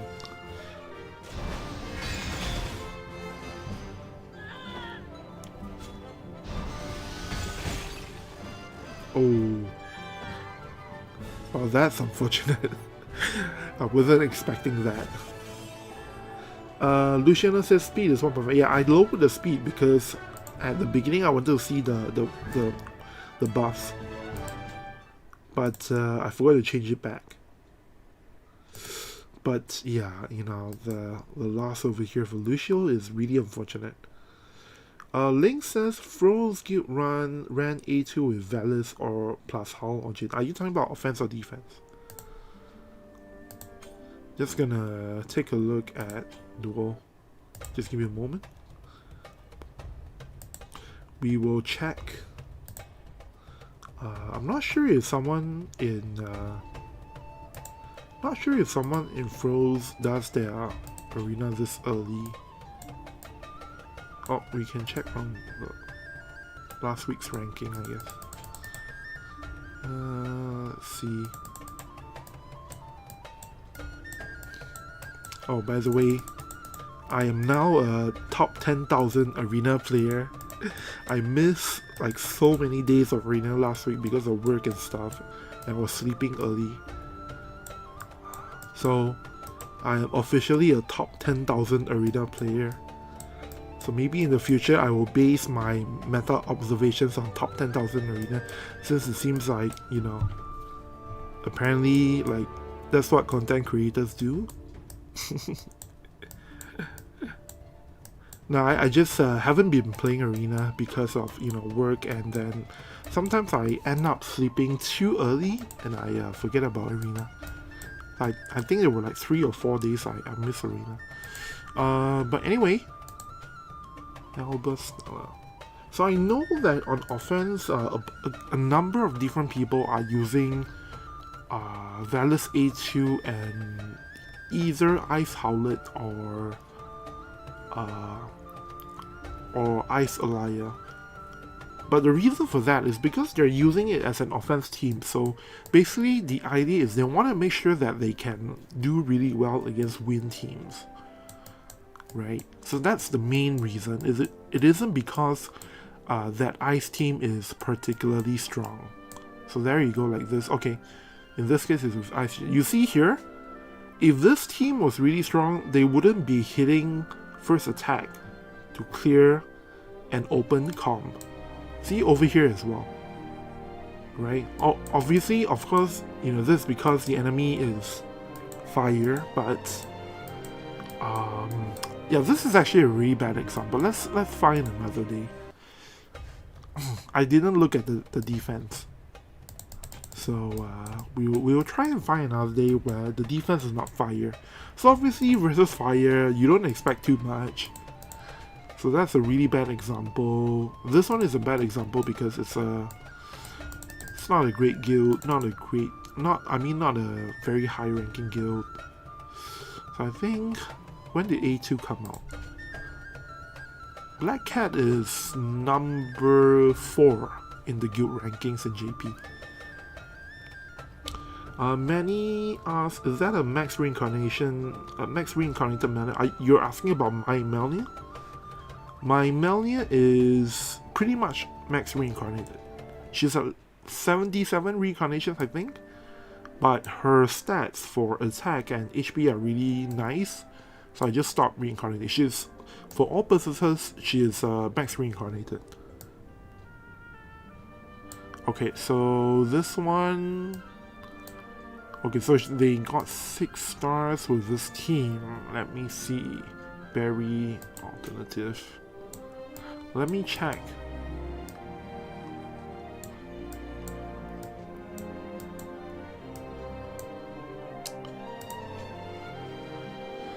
First attack, and the other team is Berry.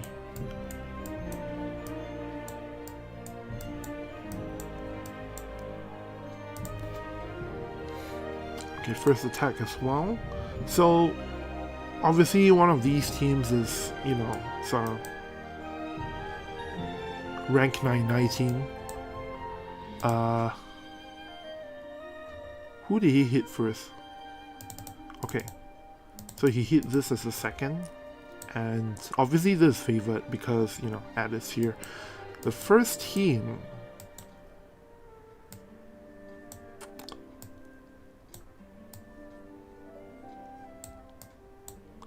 alternative.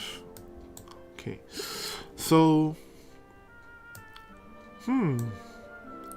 so I haven't really tried this matchup in mock battles because I guess I could try it later if one of my guildmates have this team up. But I don't think it is that fantastic. The reason is that, so obviously A2 excels whenever there's a healer with them, right? But the issue is that I feel like it's stronger with Summer Glassula. I can't really tell you why, as I don't really have like very good proof of that. But I feel like if you let the enemy attack any of your units, if you're the ice player, it's not as good. And also, this team will obviously lose to fire, but with the Summon Glassula team, I think it doesn't lose as badly. So you can definitely run this team, it's not too bad, but from what I've tried so far, I feel like the Glassula versions are better. But anyway, this is a really popular team, and the reason why this is the popular version of that team is because of elemental balance in offense teams. You want it to be this way because you want to try and get 6 stars more easily on win defense teams. So that's the main reason. If you don't think about that, if you're not really thinking about that, if you're looking at a more rounded kind of coverage, I actually think the Summer Glassula teams are better. But again, you know, it's something I will test more, and then, you know, when I can test both versions, I'll show you guys, you know, how that is like, and then, you know, you'll see which one is better.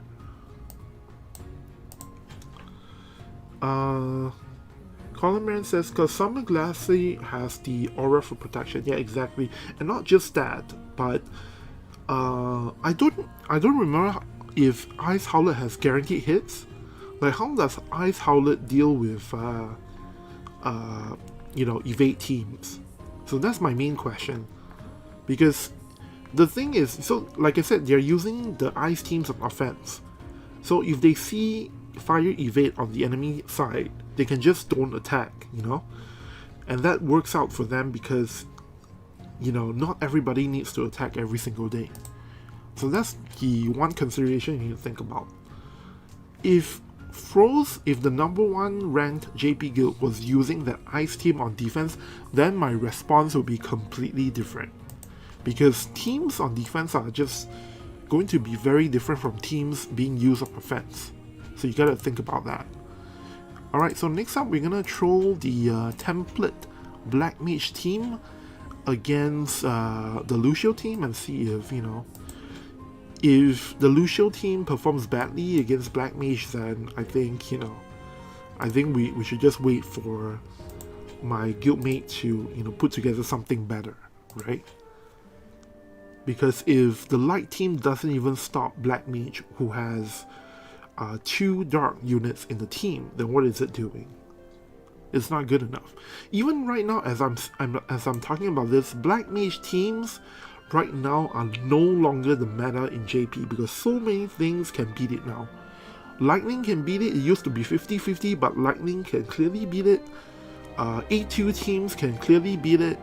Wind teams can clearly beat it. So many teams.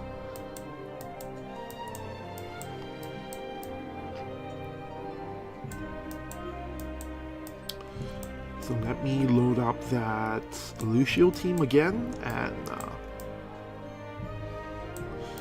by the way, for you guys, for those of you who want to watch, you know, mock battles against Ado, we'll do that in just a bit. So I can see here that we have a number of different A2 teams we can test against.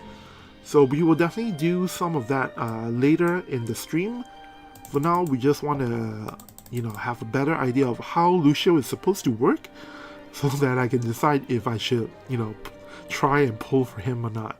I feel like at this point, I feel like he is probably like, you know, a character that I should skip. What do you guys think?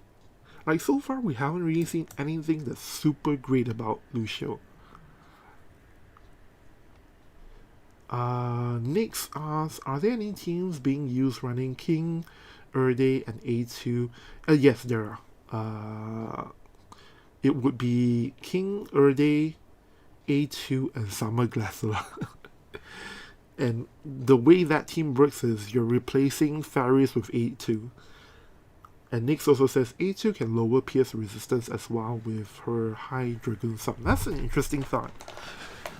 I have not looked in depth at that team yet because I don't have King Erde, and you know, obviously my A2 is not maxed, so I haven't looked into it. But that is a really interesting idea that maybe some of those players are already using. I didn't actually watch the battle in, you know, in detail, so I'm not sure if that's what they actually run. But I'll look into it.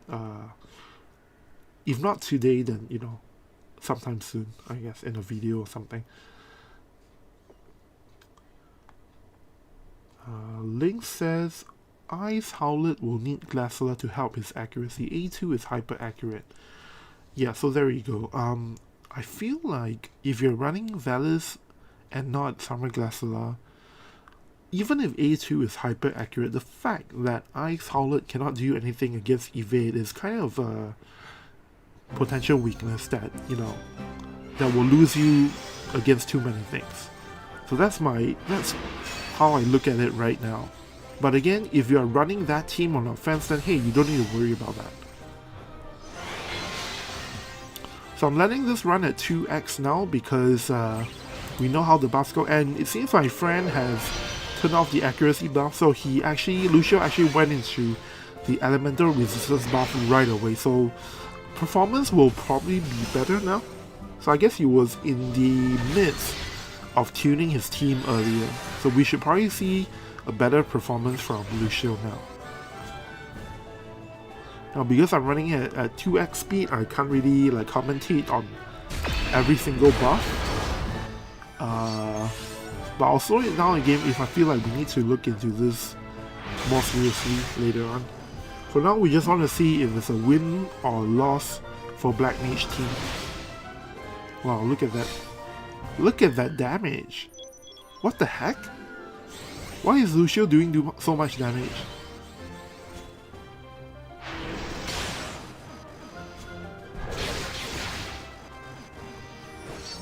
Wow, look at that durability. So I think maybe we attacked the team a little bit too early. Seems like the team is suddenly a lot stronger, right? Does it not?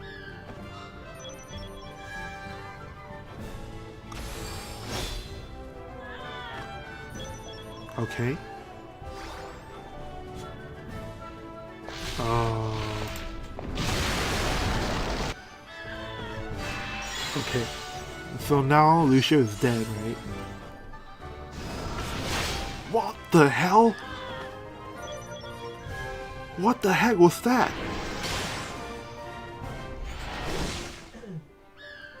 I felt like Lucio just flashed me. Like, Lucio, like... I felt assaulted by Lucio. What just happened there? Emotional damage.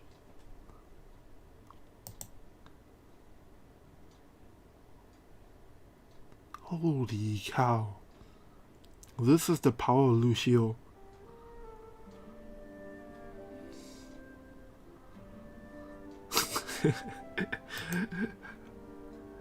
Adol says, get Lucio. Damn. Damn, son. What the heck happened? Randall Willis says, could you show the rate of asterisk on Lucio's banner at some time? The rate is the same as before, you know? It's the same as all the past Warriors of the Crystal thing. Whatever it's called. I mean, if you really want to see it, you know, the rate is pretty bad. I wouldn't recommend trying to pull asterisk off banner because asterisk is pretty much needed for lightning moving forward. But if you really want to take your chances, since he is the first character, then yeah, I could check that out real quick for you. It's basically whatever this rate is, 0.01281. There we go. This is asterisk, erudite, whatever he's called in global, 0.01281%. So I wouldn't recommend trying to get him off banner unless you really want to pull him, pull on every single Warrior of the Crystals.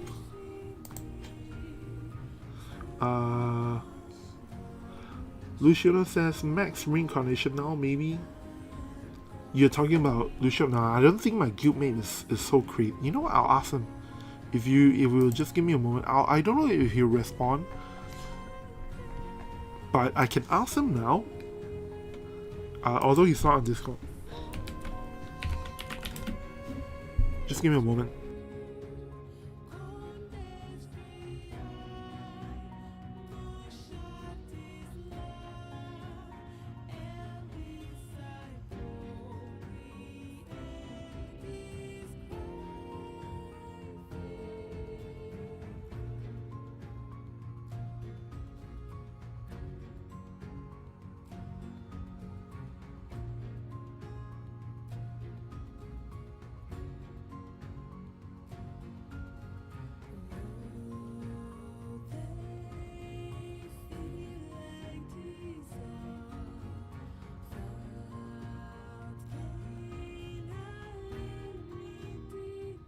Okay, so he's online.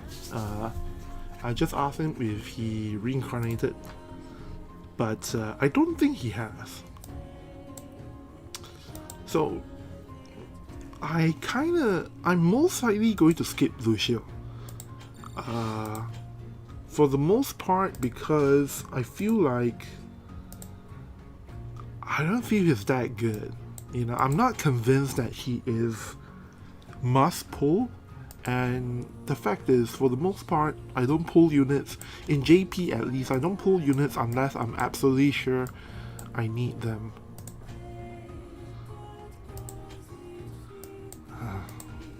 So, you know, I would rather be more focused on spending some viz to get A2, you know, up to bat, than to, you know, spend any visual trying to get Lucio and then, you know, having to build another unit. Elio Strive says maybe he was building up Lucio's Brave. Yeah, that could be a possibility. Because we did, you know, attack too early. So I'm looking at another top guild's attack teams now. So yeah, this is like the most common A2 team on offense for sure. something like this. You can go with any ice attacker and then you put Valis. So the thing about A2 is as long as you have a support healer, she is really incredibly good. As long as she has a healer, and that's really just it. Instead of healer, you can of course put her with Summer Glacier, and that does different things, obviously. But like I said, I really do feel like the only reason this is being run is because on offense, you don't have to worry about, you know, if it's a bad matchup, just don't hit the target, that's all. That's all you need to do. Oh, there we go, we do have an example of the Asterisk and A2 version. The problem with this team, and we can take a look at it later, I think, I believe somebody in my guild has said something like this, but the problem, as it turns out, the problem with Asterisk and A2 is that he will use his buff 2 times in a row, and that screws up the whole thing. So unfortunately that didn't work out too well. I do have another team that I recorded video for that I'm going to put out as a video like tomorrow-ish, as well as I can put it together, that shows a different kind of A2 gameplay, and it's really great because that team, in one of the matches I have the recording for, A2 basically ate. The A2 was stopped by Helena's attack move that causes stop, and A2 passes 3 turns and then she comes out of stop to kill Helena and win the match. So A2 is really incredible. I'm really happy with her so far. It's just that it's not that easy to put together a great A2 team right now, and it doesn't win against, you know, as many things as you would like. Crimson Liz says, yeah, A2 is still the target, yeah.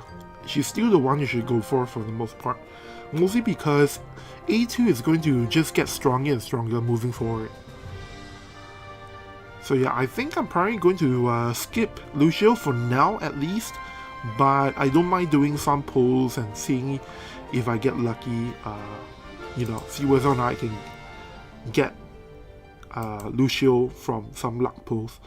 My guildmate has replied, Lucio has not been reincarnated yet. So in general for him, if it's a non-limited, if it's a regular roster character, meaning if it's a character, give me a moment, I should probably reply to you. For my guildmate, if it's character with hard quest, he will just slowly reincarnate. No rush for that, you know. Not a collab character anyway. So yeah, all the mock battles we will see. Oh, I should probably ask him about his A2 then.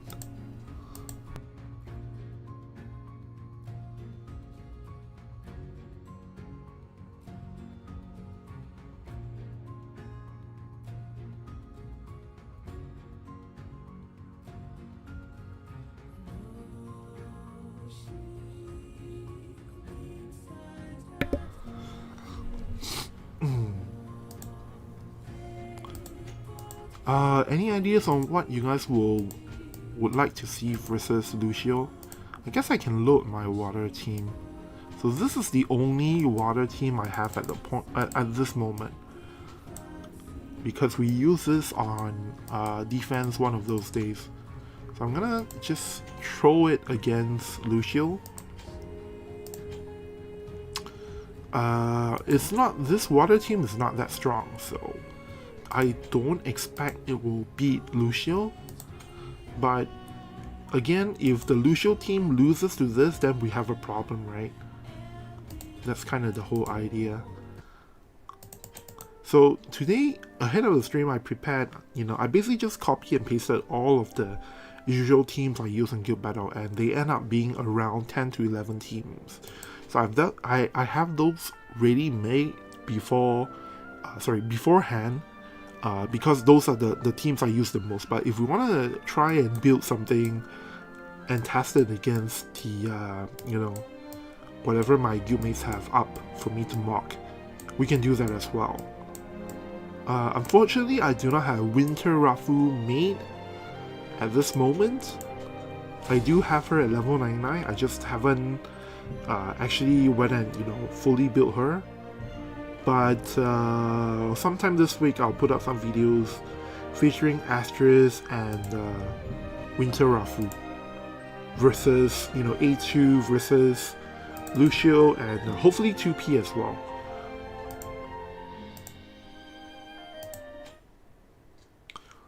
And then I think I don't see anyone with a 2P yet. Would absolutely love to see how 2P plays, but I haven't actually checked the whole lineup. Manny says no Erde. No, I don't have Erde, but I do see some Erde teams there, so we could run some mock battles against Erde for sure. Cockintut says Win versus Lucio. Okay, so here's the thing. The current meta team with Win uses Veritas of the Wind, which is a free character, but in order to get that free character up to level 120, you have to finish the new legendary Reliquary quest, which I have not finished. So my Veritas of the Wind is at level 115, which is still good enough for guild battle. In fact, I have run it in guild battle to pretty decent results, so I can throw that team against the Lucio team. But you know, obviously the results will not be that conclusive because my Veritas of the Wind does not have its level 120 skill. So I can do that and we can see how things play out, but you will just have to note that, hey, you know, it's not 100% full power on the Wind team, and for that, if you want to see that, I will have to, like, you know, show it to you like some other day after I finish the legendary Reliquary quest. I was trying to finish it earlier today because I was actually free today, but things just didn't work out schedule-wise. Alright, so Water versus Lucio. So I think you guys know how the Water team works, right? So I just need to focus on the Light team here. Barrier, and then this is Elemental Chain and a bunch of defenses on Lucio now. Summer Glassy gets her HP shield in, I believe, the 50% HP thing. And I think that's all the buffs. Okay, that was ATK up and some elemental. I think it's the follow-up attack thing, I'm not too sure. Flies by too fast. Rose Blast. Nobody fell asleep, which is always a good sign to see. Means I haven't screwed up on my trust stones, probably. I really like this guild battle map this time because the range is, you know, the perfect range for two teams to get straight into combat. And the only tricky part is that, you know, you have all these height differences that you can play around with. Okay. Well, that's not something you want to see. Ferris is down, so that's a good sign, I think. Or maybe not. Yeah, I think this version of the Lucio team is probably too weak at this moment. So I think we'll wait for people to discover, you know, what is like the OP version of the Lucio team, which may take some time. But in the meantime, I'm just going to look for some, I'm gonna see if anyone finished 2P. And then after that we can, I guess we can do some guild battles, or rather some mock battles against Erde teams or A2 teams. 2P, 2P, 2P.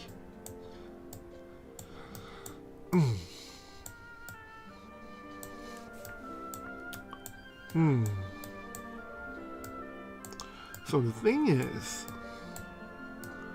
thing about 2P is that, okay, so we have another version of the Lucio team. This is, how should I describe this?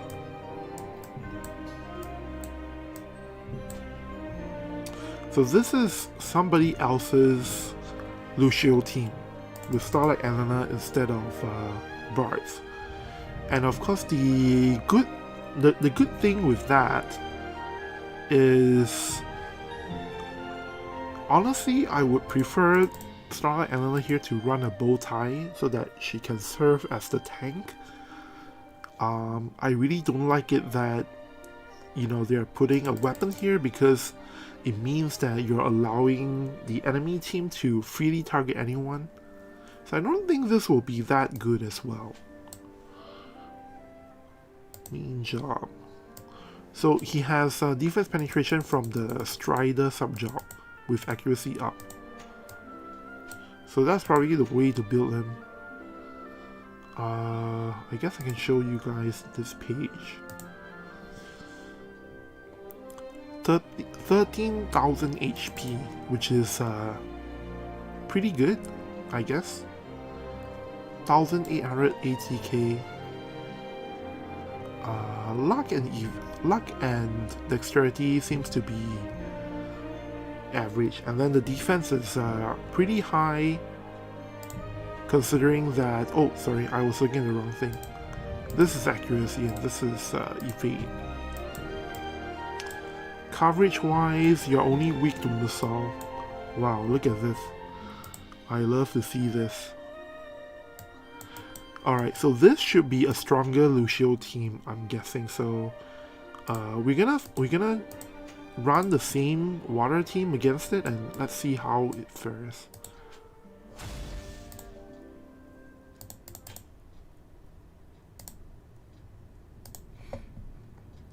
Adol says PSD got Lucio from 10x ticket pool. Damn it!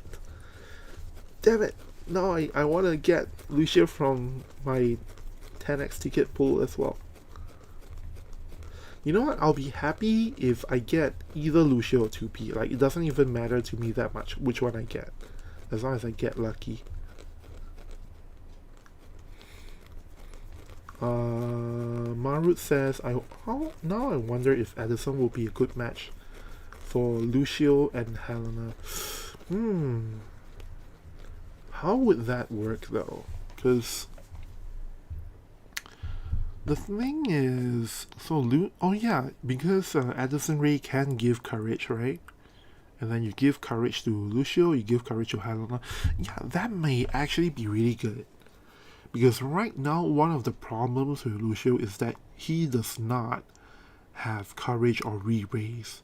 And as you can see, even though he's super tanky, the fact is, at the end of the day, if his HP goes down to 0, he's out of the fight completely. So maybe Addison Rae is going to, you know, make Lucio even better in the global version of the game. Dervis says, game is floating too much into FFB category. What do you mean by that? Are you talking about the Veritas thing? Anyway, gonna slow it down a bit. Stella Artoy. So that's MAG and ATK up on the 3 of them. This is Elemental Chain, single target resistance up. And some damage reduction up. So I presume you guys know how the water team works, right? And this is barrier on Helena, and I forgot what else. Elemental Chain resistance and protect up on Summon Glacier. AP regen and something else on Lucio.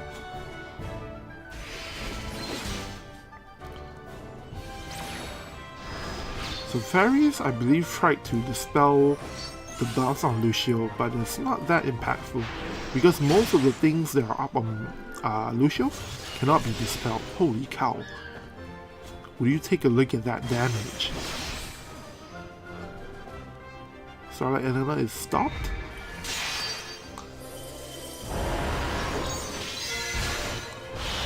Okay, so I think this is the Lucio team to beat. It seems pretty good. Starlight Elena goes down. I'm gonna change it to 2x speed now.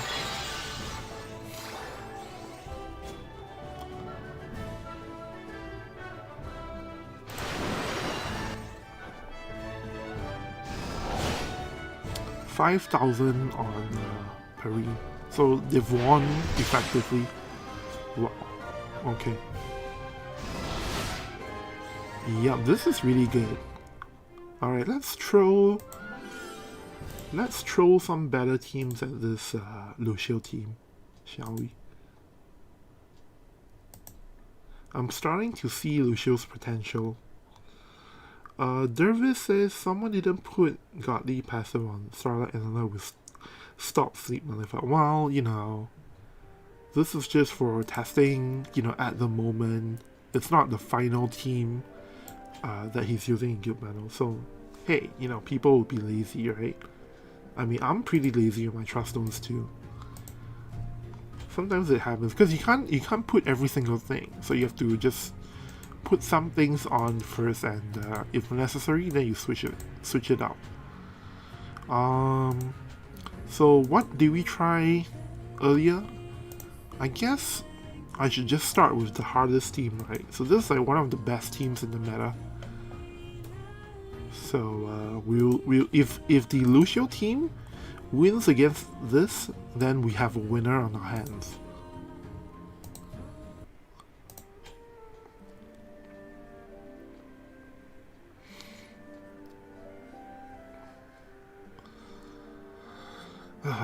And the thing is, even though it's the first day of the new map, we may be going up against the #1 ranked team in JP. #1 ranked guild in JP today. So we want to try and, you know, pull out all the stops. If we beat them, I think 1 or 2 more times we get #1 rank in JP. Where is the... okay, here it is.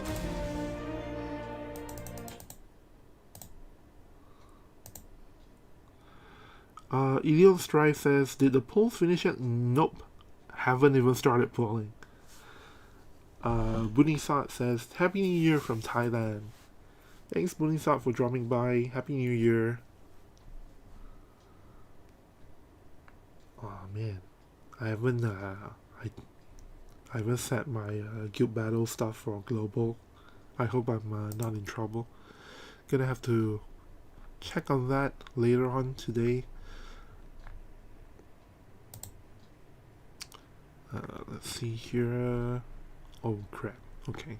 Looks like I will have to make some changes later on, but I can wait until the end of the stream. Kill LK says, any 2P team testing yet? Unfortunately, no. Maybe because most people think 2P is a meme, probably. You will probably need a lot of things to run 2P well in a team, and even at 2P's peak capacity, she may not be that good. So I don't know if we'll be able to see some 2P footage tonight. But we'll keep on checking throughout the night, throughout the stream.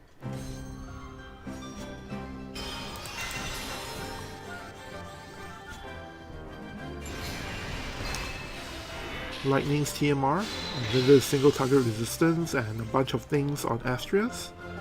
This is Helena's, you know what it is, the re-raise thing that she always uses.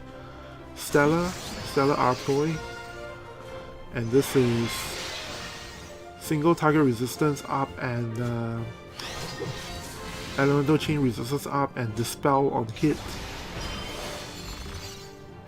and slash resistance penetration up on Lucio, that is.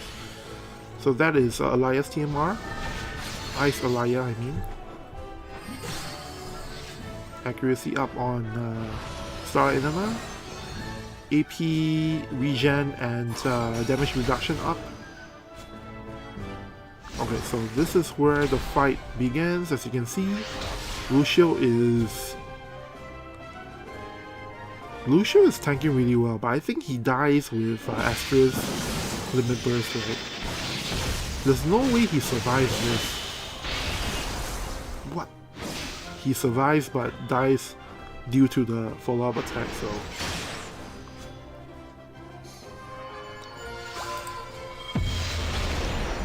Bam. Almost one shot.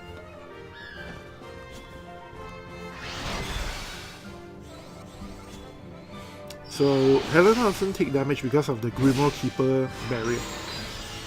And because she didn't take damage, there's no follow-up attack from lightning. So this team is still way too hard for the new light team. So how would you guys build this team differently? I'm pretty sure Lucio and Helena are like the two confirmed party members of the new light team. The question is, who do you run as the third unit? Maybe Edison Ray, maybe a real tank. See, the damage is really incredible. Like, Helena is doing so much here. So, the problem with this team was the weak link is actually Starlight Elena here, if I'm not wrong. And then we're gonna do the accuracy test as well.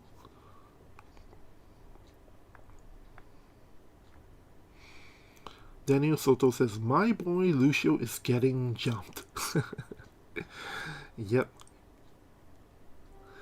Nick says, I'm going to prepare for the New Year party Odaiba. Thanks for the stream and all the really useful information you share with us. So in advance, Happy New Year from the Netherlands in 6 hours time. Thanks Nick, thanks for joining us. Definitely look forward to more stuff on my channel. I am on break from work this entire week. So I will probably be like putting some stuff up for you guys, so come check back on the channel in a few days time. Hopefully you like what you see on the channel. It's the New Year, so I should like make some New Year's resolutions as well, right? So I want to try and, you know, just put up like videos maybe at a pace of like once every 2 days or something like that.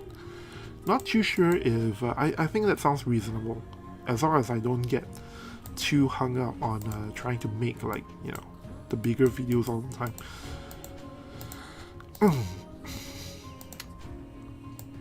But definitely streaming is easier than, you know, putting videos up, because sometimes, I mean, streaming is like I can literally see what you guys want to see, ask you guys what you want to see, and just like show you what you want to see. So that's always a good thing. So I'm gonna fetch my Fiery Evade team so that we can check if my guildmate's Lucio team, the one with Star and whether or not they have enough accuracy to handle Fiery Evade. And then at the same time, I'm gonna look for, you know, if anyone has finished 2P. If they didn't put it on defense, at least I can see if they're testing 2P. Because if someone is planning to do that, they would probably have it, you know, ready as a team by now, because it's been about, what, 2 hours-ish? So I think usually the guys who rush the units, they usually by this time they have it ready. And if they don't have it ready, then I guess nobody's that interested in 2P, unfortunately. So just give me a moment, I'm just going through the list of teams available, just double checking to see if definitely at this point more people are interested in Lucio. Like, Lucio has a lot more potential than 2P for sure.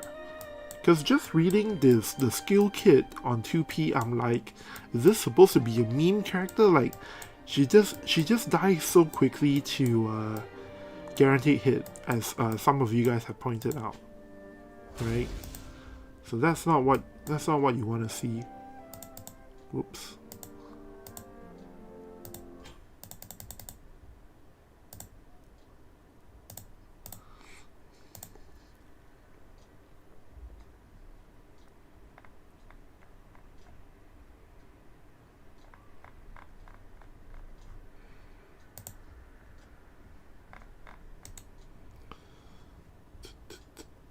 Okay.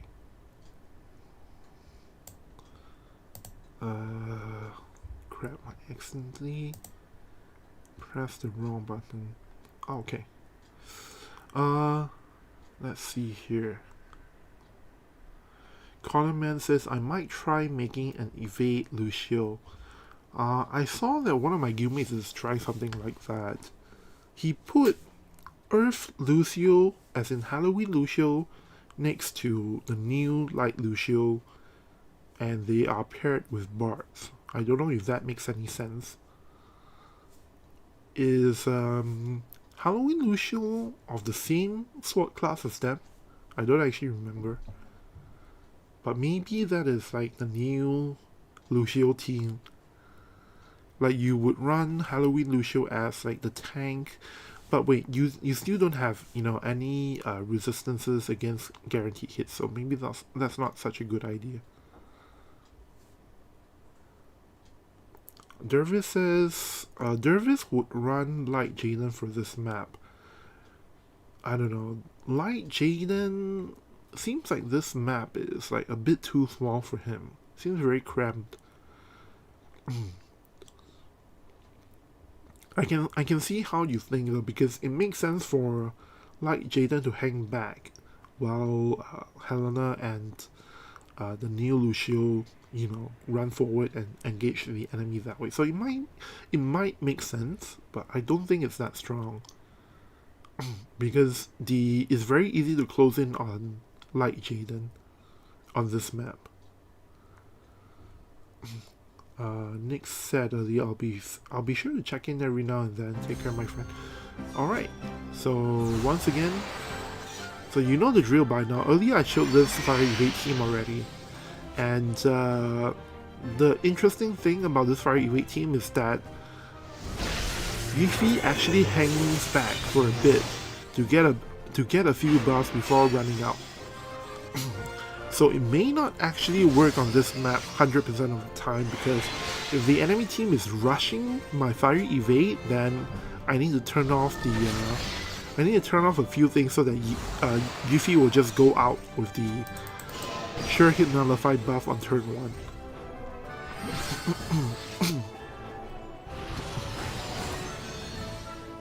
So here we go. Might be a bit of a mistake on my part, because maybe Yuffie... Okay, she uses it. So as long as she uses that, my whole team is properly buffed. But we see on the light team side, they seem to have pretty good movement too. Lucio comes up first and didn't do any... I don't know what was that move he used. But now that he's blinded, I think he has no chance of hitting Yuffie or Soul anymore. So courage removed on Starlight Elena. Soul falls. Whoa! Look at that damage. What was that? Oh, was that the TP move? Yeah, that was the TP move that is supposed to have a chance to stun the enemy.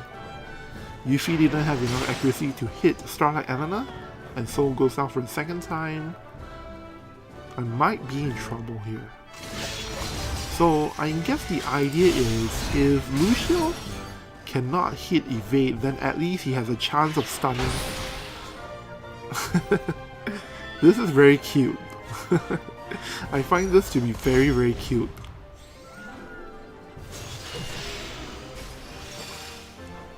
It's like I'm losing to status ailments, you know.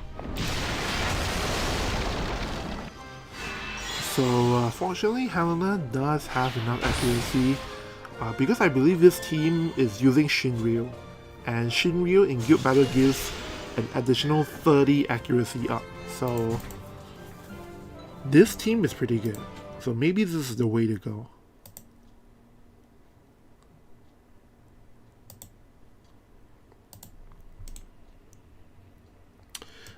Manny says, off-topic question, what happens if I do the paid 120 unit banner, but I already have the unit at LB5? Do I get extra MS?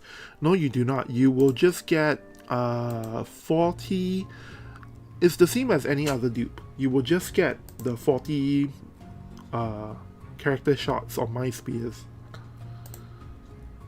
So I'm gonna collect my... I guess it's about high time I start doing some polls, because obviously, you know, my guildmates are not building 2P, and we do know that there is a Lucio team being worked on, and I want to kind of give them more time to optimize their builds for Lucio, so that, you know, when I troll my teams against them, we can actually see some, you know, some good results on the actual teams that are being tested. So I guess I am a little bit interested in Lucio, so I think I'll do some polls for him now. And I need to I need to get my free, what do you call this? Oh, the thing is, do I record a video for this? You know what, I think I'll record it anyway, but I'm not sure if I'll upload it, because the previous time I did that, I did notice that it wasn't very impactful on YouTube. So give me a moment. I wanna grab a drink of water, and I will be right back with you guys in just a bit.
Oh. Okay, I hope my voice doesn't sound too weird. Because I drank too fast. Kind of choked on my water for a bit.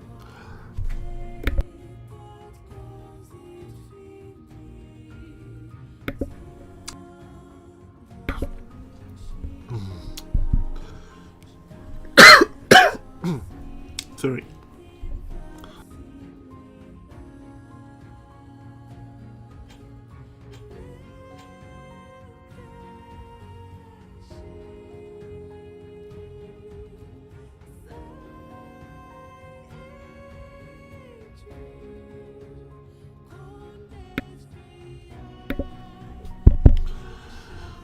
Oh boy. Let's see in chat here. Straylight says, yeah, I'm surprised how accurate Elena could be. Interesting. What is the second vision card of the Nier collab? It's not out yet. It's coming out, I think, next week, along with the Nier raid.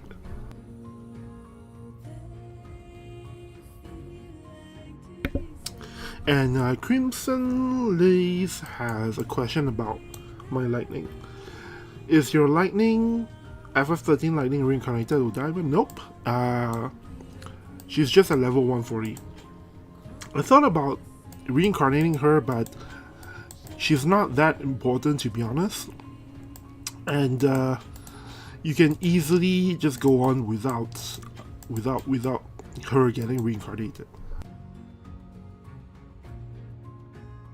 Because the thing is, if they introduce any other powerful lightning unit in the future, then FF13 lightning is going to be the unit that you will remove from the lightning team.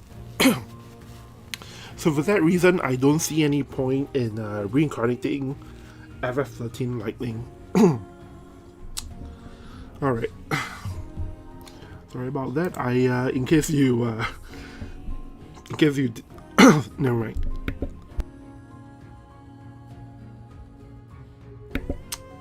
Okay. Alright, so I'm looking through the banners so that I can decide on the pull order, because I want to get lucky, but I don't want to spend too much visual pulling for things. Even though I don't have plans to really go for 2P, because like I said, she's kind of a niche unit. I think I don't mind doing the 2K paid vis to try and see if I get lucky here. 5 UR is not too shabby, not at all. And I don't have this vision card yet, so maybe I can get it from here. I'm not too sure. Just let me double check if the Nier Automata vision card is on here.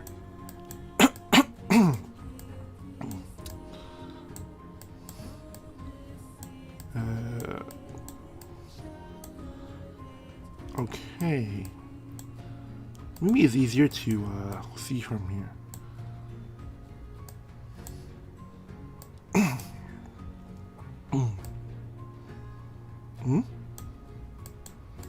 I can't really tell if... Oh, there we go. Yep, so this card is definitely not... the vision card is definitely not on this thing. So it's really just for the mind experience and for a chance to get lucky. So I think, you know, because of that... Yeah, I really doubt 2P would be a meta character, because she doesn't seem that great, and also, even for the collab 5 UR pulls, right, it's only her on this banner. Like, so usually when they do this, it feels like, you know, a sign that it's not that great a character, so it's only there if you want to try and pull for it.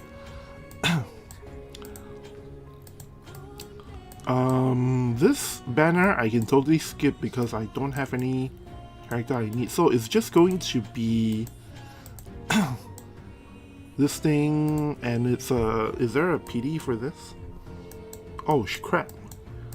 Because he is a half-limited character, there isn't even a meter for this, so I really need to think about if I want to go for him. You know what? I'm just gonna pull for the 5 UR and then just the singles and be done with it. So it's not gonna be much of a pull video, I guess. Cesar Pereira asks, have you looked at the new pod yet? Yep. We looked at it earlier, and it gives a it's basically a universal way to give every unit area resistance up 8. So if you equip the old pod and the new pod together, you get 8 AoE resistance up, and I believe, was it 8 single target resistance up? I don't remember the number. Manny says, well, that would be a bad investment for me then. You're talking about what, 2P or something else? So you know what, I'm just gonna record this as a YouTube video, but I'm not sure if I'll actually upload it.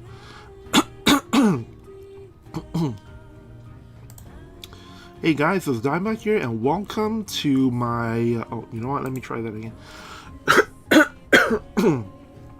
I choked on water earlier, so maybe because of that my voice sounds kind of different.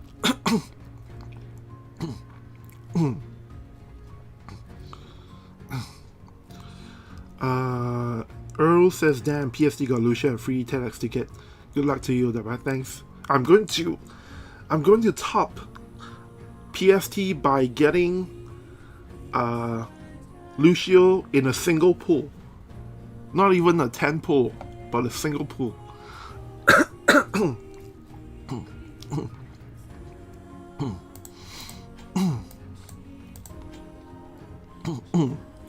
Sorry, give me a moment.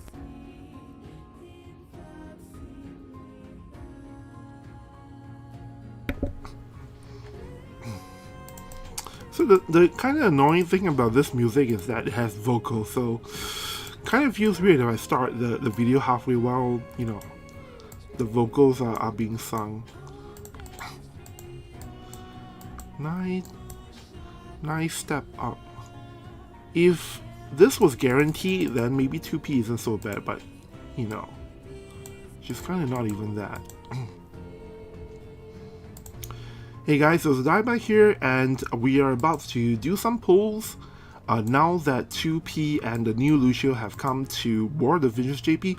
Now, unfortunately, at this point, I have actually been streaming for a bit, and we've actually had some time to check out both of the new characters, full kits, and I've even done some mock battles against Lucio, and I don't think at this point I really need either of these characters because they are interesting for sure, but I'm not sure if they are actually needed for the meta. So in this video, what I'm gonna do is, you know, it's the new year after all, so I'm just gonna do some polls and hopefully we get lucky. If not, you know, that's totally fine. I'll just, you know, showcase some of the stuff in the game later on in some other videos. So for now, I'm gonna start and kick things off with my, what do you call this, the New Year summons, which I believe is just a bunch of materials. I'm not sure if this is the one that gives you 2024 visual, but I remember every year in JP at least, they always have this thing where they will give you a bunch of materials this way. Oh, okay. So, I think this is a JP only thing. They give you all these symbols which spell out Agemashite Omedetou Gozaimasu, which is Happy New Year in Japanese. And you can collect these things and sell for gold, for gil. And it comes with a bunch of free stuff, which is always nice to see. 2024 skip tickets, just what I need. Alright, now that that is out of the way, we're gonna do my free daily poll. This is something that is coming to global as well, so good luck to you guys. You know, when it comes to global, maybe you can pick up some characters that you desperately need for the meta, and it seems like I'm pretty lucky right now, scoring 2 UR pulls out of the 10 pull. So that's always good to see. Now, whether or not I'm really lucky in the new year will really boil down to the next couple of pulls, because I'm going to, even though I'm not going to go crazy for Lucio and 2P, I'm going to at least try my luck with some pulls. And I heard that PST actually managed to get Lucio in the temple. I'm gonna try and get Lucio in a single pull, which did not quite pan out the way I imagined it would. So well, at least if I can get Lucio with the temple ticket, then, you know, maybe maybe I can still do it that way, hopefully. Let's see how good my luck is in the new year. And it's a brown book. Well, there you have it, you guys. Looks like it's the start of 2024 already, and it definitely seems like my luck is not as good as last year, maybe. There we go. Stray Light says, Odaiba will quit WOTV if he doesn't get WOTV with a single pull. No, I won't. That would be, you know, asking for too much, I think. Alright, so next up we're gonna do, so again with 2P, I'm not really crazy about her. I feel that I would probably pull for her in global, but not in JP because of a few reasons revolving around 2P's kit. So with that said, I'm still going to, you know, try my luck on this 5 UR guaranteed 10 pull. And maybe I can actually get 2P that way. Actually, the only reason to pull on this banner is actually for 2P, because you can't get any other collab item, VC or unit from this from this 5 UR guaranteed temple. But you do get a bunch of you know, Nier collab Mind Spear, so, you know, I'm basically just doing it for that. Because I'm definitely not expecting to get 2P at all, because the chances of getting 2P in this 5 UR guaranteed pull is like 4% at the most. And to be honest, I was really lucky with my A2 pulls the previous time. You know, I got her within like I think five temples or something like that. So I'm not at all upset that I didn't get anything this time around. There's always next time, and I do actually need some more time to figure out if I want to try hard and pull for one of these units. But for now, yep, that's all for this video. Unfortunately, don't think they are good enough for me to try and pull them right now, but definitely check back with me here on my YouTube video, here on my YouTube channel, where later this week we'll put up some more stuff on Lucio and 2P, and let you guys know whether or not it's worth pulling for either of these characters, whether or not they are, really worth running in your guild battle teams or other PvP game modes. So alright, that's it for now from me, Odaiba, on the 1st of January 2024, and yeah, please look forward to other stuff coming on the channel in the future. Okay, so that has to be... I forgot about this! You know what, screw this. I'm not gonna include this in the video since I forgot about this.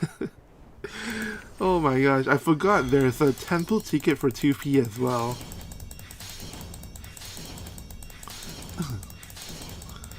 Well, it's okay. It's not even, it's nothing to talk about anyway. Alright, so we're gonna go back to mock battles. Luciano is like, bye bye Odaiba. Hey, the stream is not over yet. It's only the YouTube video that I'm recording. Which I'm not even sure if I'll upload. Because it's kind of a, it's kind of clickbaity, right? Because I'm not even really pulling for the units, if you think about it. Luciano says, thanks for the stream. Wait, are you leaving the stream already?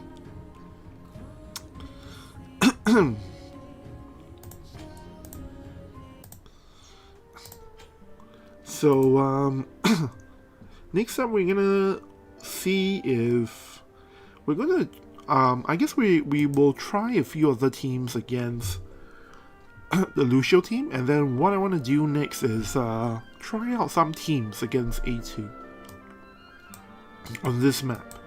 Because the last time I tried, oh, I have the, somebody was asking about A2 and Erde. So this is what that team would look like with A2, Samaglaser, and Erde. And you will, if you want to pair A2 with Erde, you need this vision card. What is this called? It just came out in Global, right? I don't know what it's called, but you need this coverage.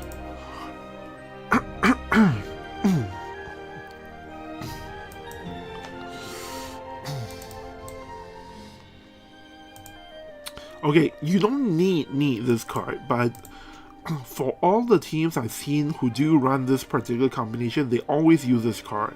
Even though I believe A2 I believe A2 doesn't benefit from it. If I'm not wrong. Yep, there we go. A2 does not benefit from it.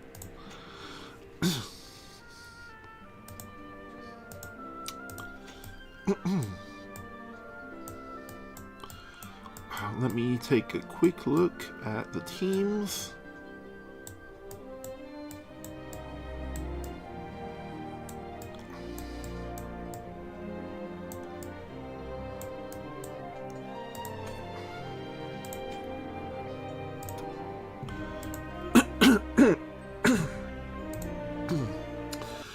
Leon Strays asks, are you getting sick or no? No, I choked on water earlier during the water break.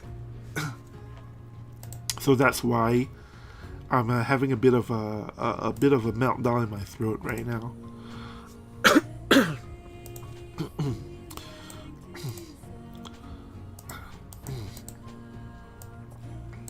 So Lightning won, but Fire Evade lost. And what was the other team that I tested?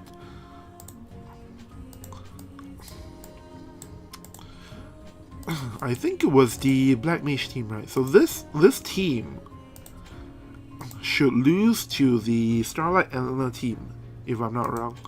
Starlight Elena and Lucio team.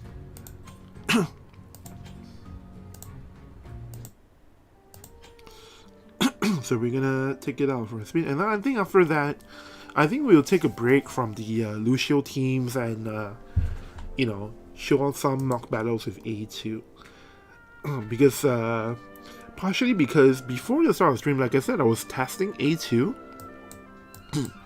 and I noticed that all the teams I threw at, all the teams I used against that A2 team that I was testing against, all of them lost to it. So I don't actually know which teams can actually beat A2 Summer Glacier teams.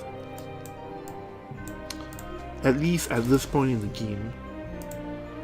Whoops.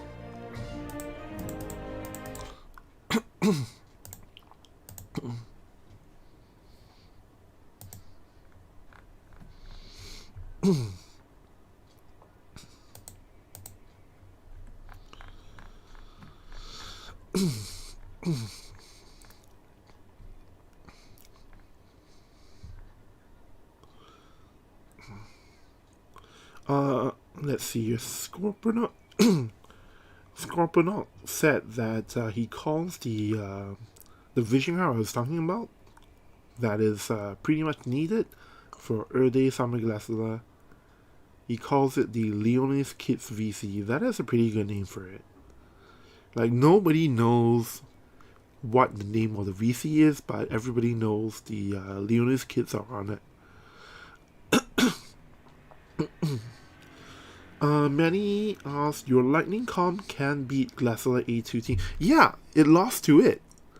I was shocked earlier as well. I recorded it earlier on, and because it was very tight timing, I was trying to get it all recorded before the stream starts, because that's when the map changes. So I was doing the recording on the old map, and yes, my Lightning team actually lost to the Summer Glacier team.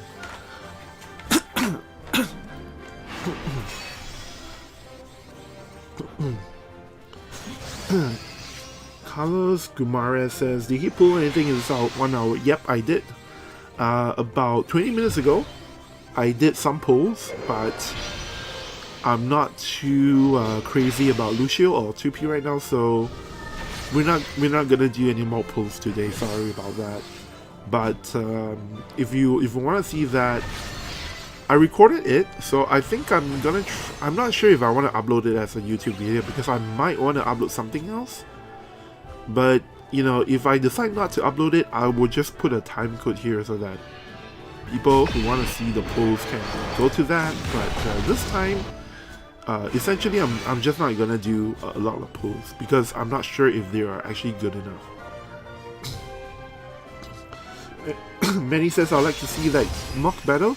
We will run a version of it. I'm going to use my Lightning team and see if there's another version of that Summer Glacier A2 team that I can mock against here. So we're gonna do that here on the stream, and then for the one, so I don't know if my Lightning team will now beat the Summer Glacier team on this new map. But I do have the recording of the, you know, the thing on the old map. So sometime tomorrow or the day after, I will upload my test with the A2 team, and then you can see exactly that fight where the Lightning team lost to Summer Glacier plus A2. And it's not like I lost completely, because I think the Summer Glacier and A2 team still have 3 units up, which is really quite incredible.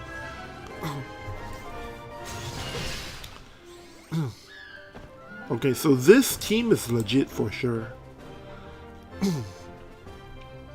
So I think you need Helena and Lucio, and then this third character can be whoever. The only thing is, I'm not too sure how many of the current meta teams the Lucio team can easily win against. But this team is definitely quite legit. So for now, I think we're going to, I'm going to load up my Lightning team, and we're going to do some A2 tests.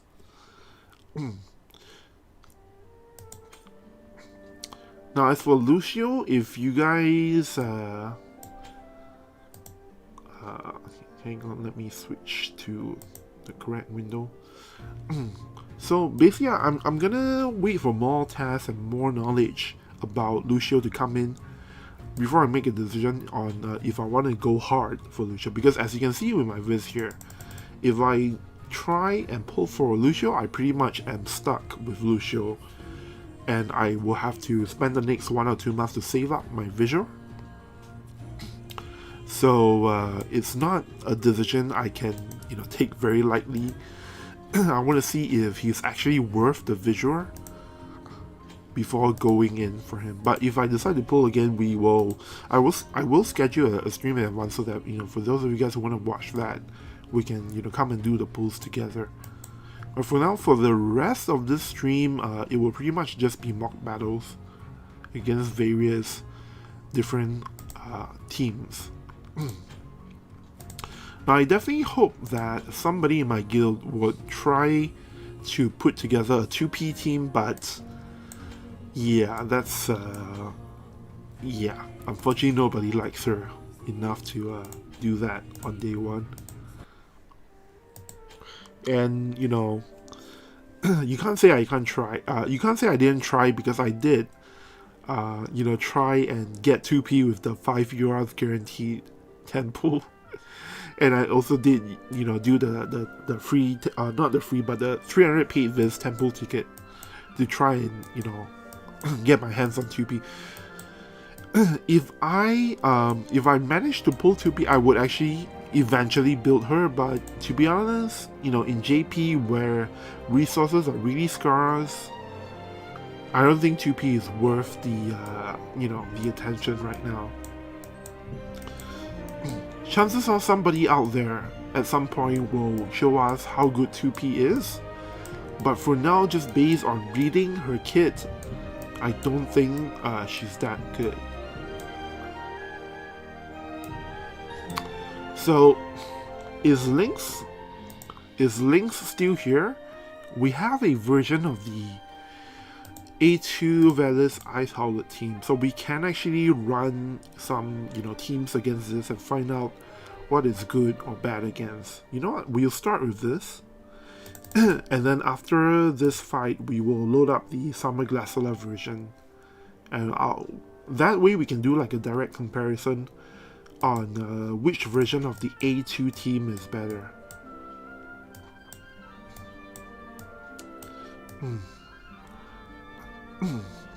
By the way, for those of you guys who are wondering, do I only do the mock battles on this stream? No, that's not the case. At some point in the future, I'll definitely do like a more thorough testing of certain teams that, once we know which are the ones, which are the meta versions of the team that work. So usually on the first day of a new month, when the new map drops, we're just doing some, very light testing to try and figure out, to try and see if there's anything we can observe about these characters and the teams so that we can further optimize it. But usually we have to fight against some guilds in top guild battle to be able to tell which versions of the teams are better. Because at this point, we're only testing with the teams that we have access to, right? And then maybe there's some really great idea out there being invented by some other guild that we have to have the experience of fighting against first before we can try and incorporate that into the meta. Okay, Lynx, so this next mock battle is for you. You wanted to see how good the full ice A2 team is, right? So this is how good it is. And then right after this, we're going to do another mock battle against the Summer Glaciala version, and then we'll see if things change accordingly. Keep in mind though, at this point, I am not sure if my guildmates have optimized their teams for the new guild battle map. Chances are they are just running exactly the same setup they did for the last map, and then maybe there's something in the new map that screws things up. And also you have to keep in mind as well that this new map that we're playing on does have some effects for ice teams. for ice units, whereas the previous guild battle map does not have anything for ice units.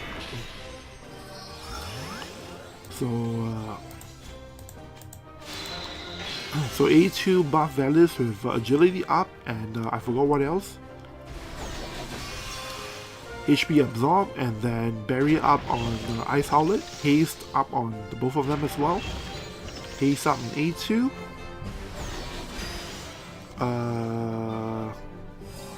Bunch of stuff. Okay, barrier and AoE damage resistance is up on AoE damage reduction is up on A2. And then with that, all my buffs on the lightning team are in. Protect and Shell on Valis.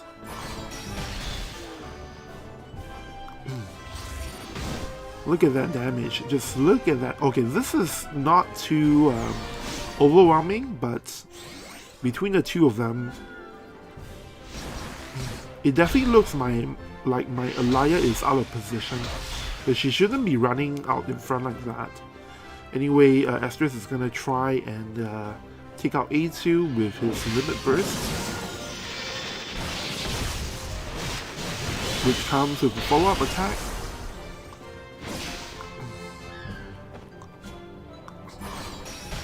So once A2 is down, I think the whole team is pretty much dead, right? Because Ice Howlet, you know, does he have re-raise? I don't remember. But Ice Howlet cannot take that much damage.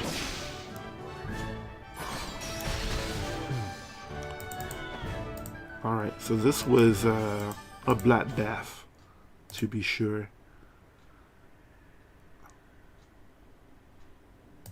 So like I said, if things work out the way that I think they do, the Glassula version is probably going to win the Lightning team unless, you know, maybe the team that I was testing again was like super reincarnated or something. But at least there is that possibility, which we're going to find out right about now as I find the team. Just give me a moment.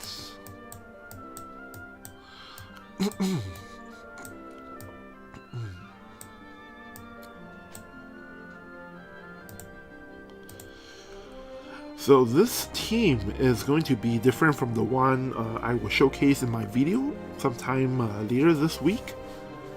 Different team, but the idea is more or less the same thing, maybe just some different tech choices. And we're gonna run it and see how the Lightning team fares against it.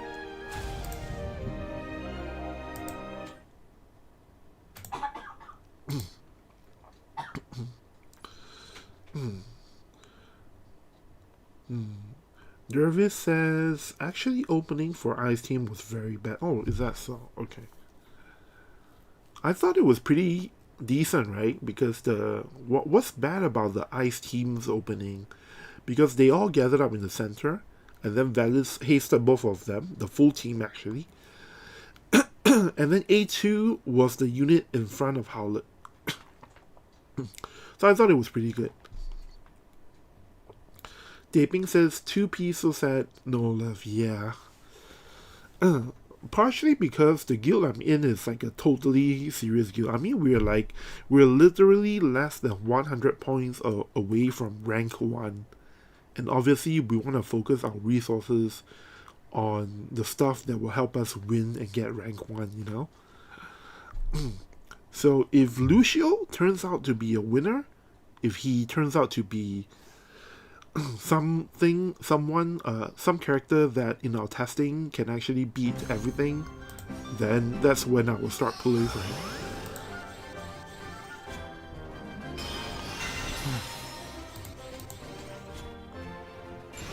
I'm going to change it to 1.5x so that I have some time to look at the buffs on the enemy side. So I know my own buffs, that's fine, but I don't know the enemy team's buffs. So this is HP Absorb and Barrier, Courage and a bunch of stuff. Physical Barrier and then the AoE damage reduction thing.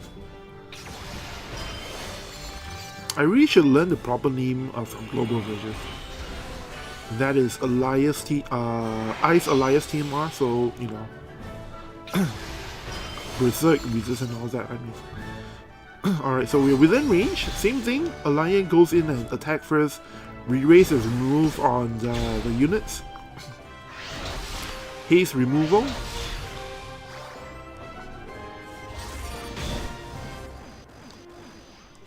Okay.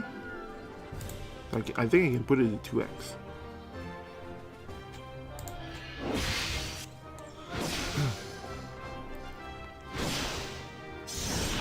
Limit burst from Howlet. Wow, that's a lot of damage. See, you see what I mean? I'm using a lightning team and I'm losing. Absolutely day and night.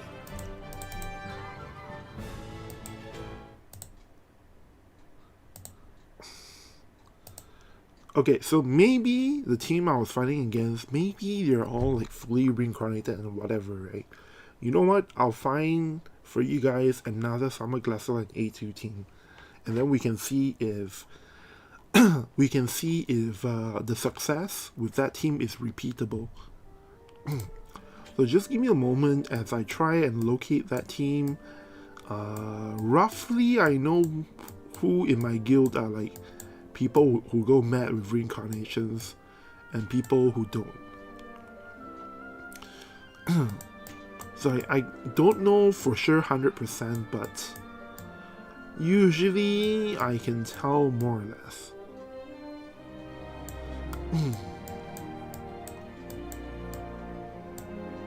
Okay, so I think this guy is you know what, we'll do a comparison so that we can tell easily.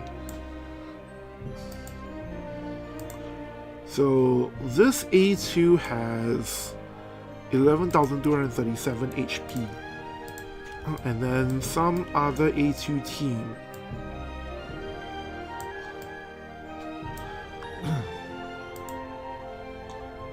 this one here has 13,000. Okay, so maybe this is the reincarnated one. Well, unfortunately I don't have like a second non-reincarnated team to show off, but this is a different version of the same team, so we're just gonna take it out for a spin anyway.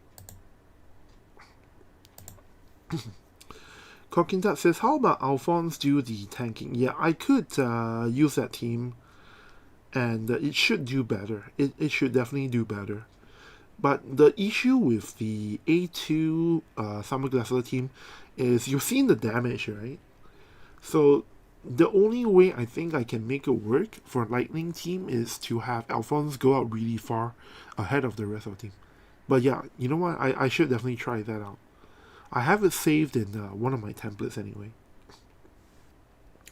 Manny says the Summer Glacial buff is too strong. Yeah.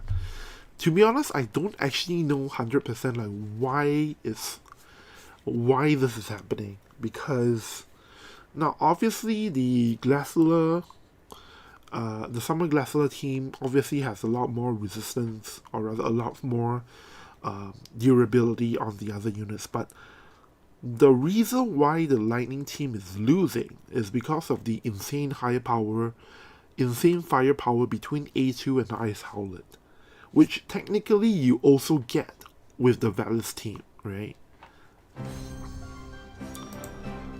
So the only explanation I have is that with the Valis version of the team, they die so quickly that before they can even get their damage out, they're dead already.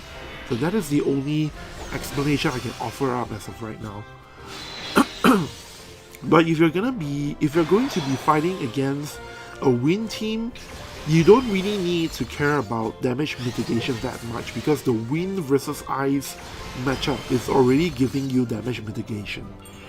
So I think that is the reason why on offense more people are running the full ice version instead of Summer Glacial.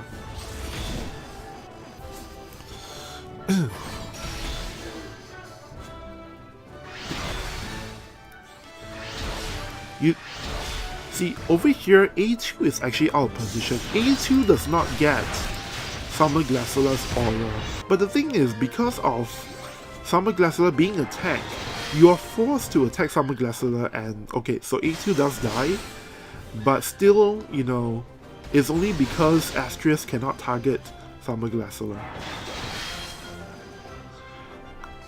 And even now, it is a kind of a 2v1 situation, so there you go. Alright, so we're gonna, I guess we're gonna try the Alphonse version of the team. I do have that built.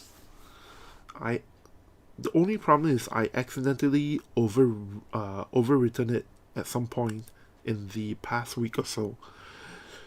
So just before the stream, I actually tried to rebuild it, and I'm not sure if I did it correctly 100%. But I do have the template built. So I will go ahead and load it up really quickly for you guys, and then we can see the comparison.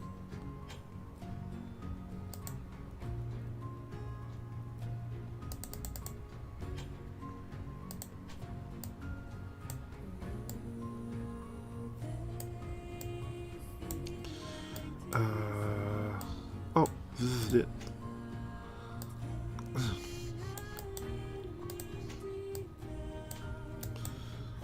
And then after this, we will run it versus the Lucio team as well. And we'll see how that fares. Now, actually this team is supposed to be run with Kane's TMR, so that Astrius gets move +1, but I don't have that, so had to do a bit of a replacement here.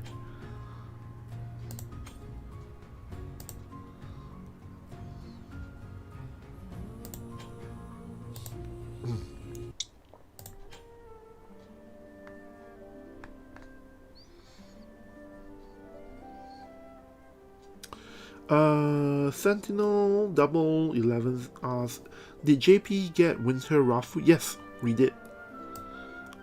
It's in the meta as well. I just don't have a build at level 140 right now. I do have her at level 99 because her banner just went away before 2P came out. So I did manage to get her shards. I just haven't had the time to fully build her yet. Alright, so once again with the Alphonse version, we will do a blind, well, not really a blind test, but we will run it against the full ice team first and see how that works. And then right after that, we will run it against the Summer Glacier version for comparison, basically. Alright, so I think we are about... we're close to the end of the stream, and I just wanted to check with you guys if there's anything else in particular you guys want to see. If not, I think we're gonna do maybe a few more mock battles, and then I think I'll close it for the night, since I'm not, since I don't think anybody is planning to build 2P in my guild, so there's nothing I can show with regards to that. And also because, you know, in less than an hour's time, the guild battle team lock will happen for global version. So before that, I need to, you know, take like 15-20 minutes to, you know, double check my teams and stuff. Manny says, does your Earth team win 100% against current Lightning meta teams? So that, yeah, I think so. I should think so, if I'm not wrong. The last time I checked, it does. Earth is still pretty good. It's just that against Lightning, that is, it's just that it's not that great versus a lot of other things. But Earth versus Lightning, so here's the thing. After Astrius comes out on King Bradley, you may want to look at if it makes sense for you to change out his the King Bradley sword for the Blood Sword. That's the one change a lot of us made after Astrius came out, because Astrius can remove removal from King Bradley and kill him really fast. So we found that sometimes when you use Blood Sword, King Bradley can suck up enough health to not instantly die to Astrius.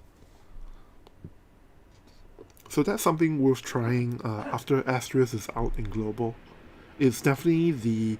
I think most of the time I run Blood Sword on King Bradley now for Guild Battle.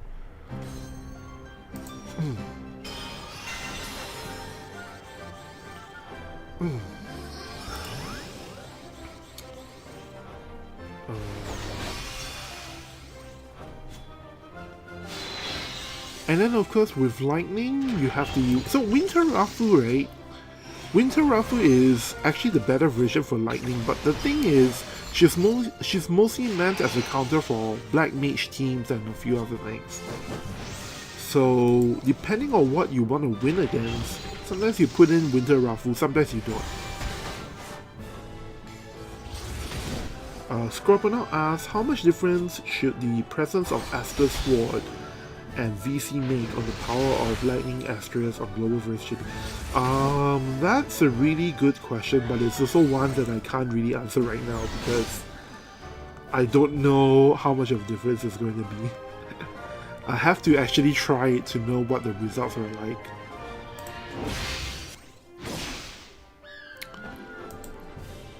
Okay, so we see here, Lightning Asterisk just eats A2 for lunch. And, oh.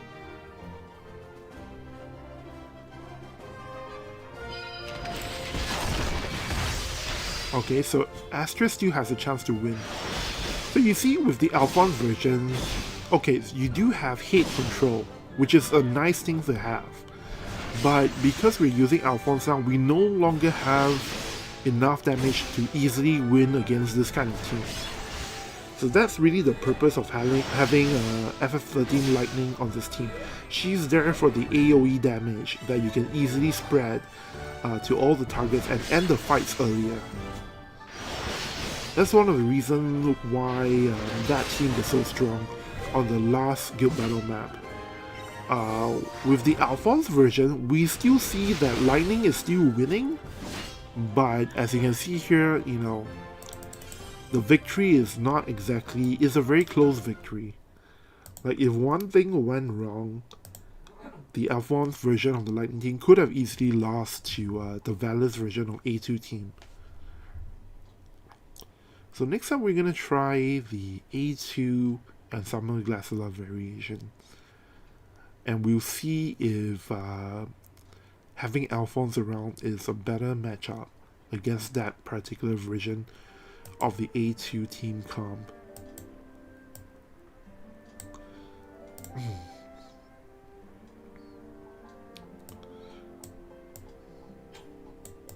Okay, so I have all the characters reset. There we go. Alright, let's give it a shot.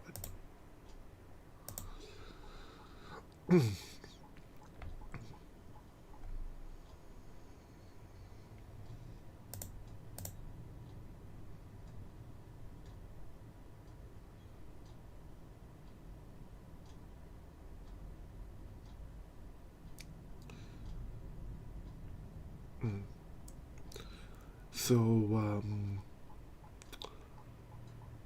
for Lightning players, especially after Asterisk is out, you do now have a lot of really good Lightning tools, right? You have, obviously, the mainstays will be Asterisk, followed by either Wedding Liar or Winter Rafu, right?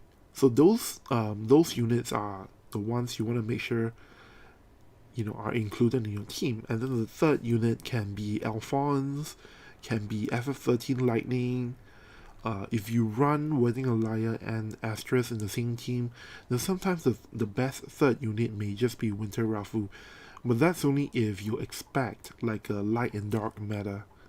Because obviously Winter Rafu's light and dark resistance buff is going to be really great against both light and dark teams.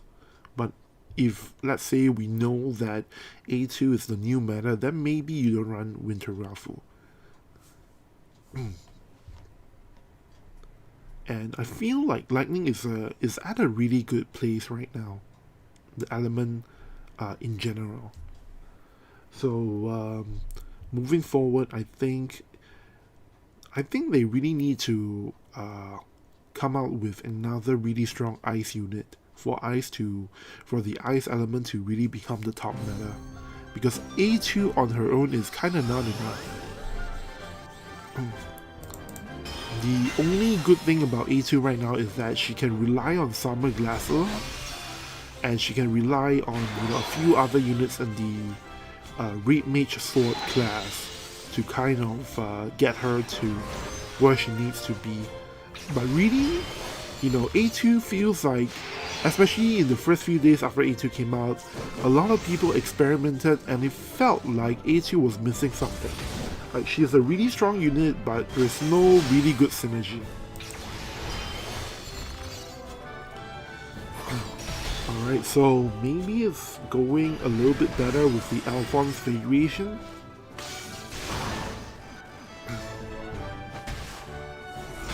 See, here's the problem. All three units are still getting hit by A2 and Howlet. The only good part of it is that Howlet has to hit Alphonse, so Howlet couldn't target Astra, so maybe that might change things. But once again, we're in a 2v1 situation.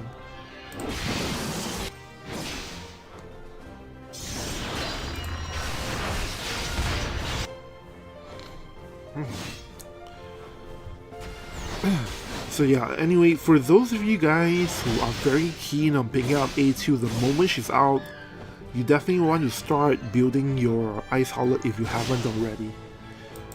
So far, definitely from everything I've tested, this is definitely at least from what I've seen, this seems to be the best version of the A2 comp. It loses to... Honestly, I don't know what it loses to at this point. I can load up a fire team and you'll see what I mean when I show you guys how the fire evade team does against that particular A2 team. Hey TS, welcome to the stream. TS says, hi Odaiba, join late, how's the units? Unfortunately, both Lucio and 2P are not really that fantastic. 2P seems like a meme unit.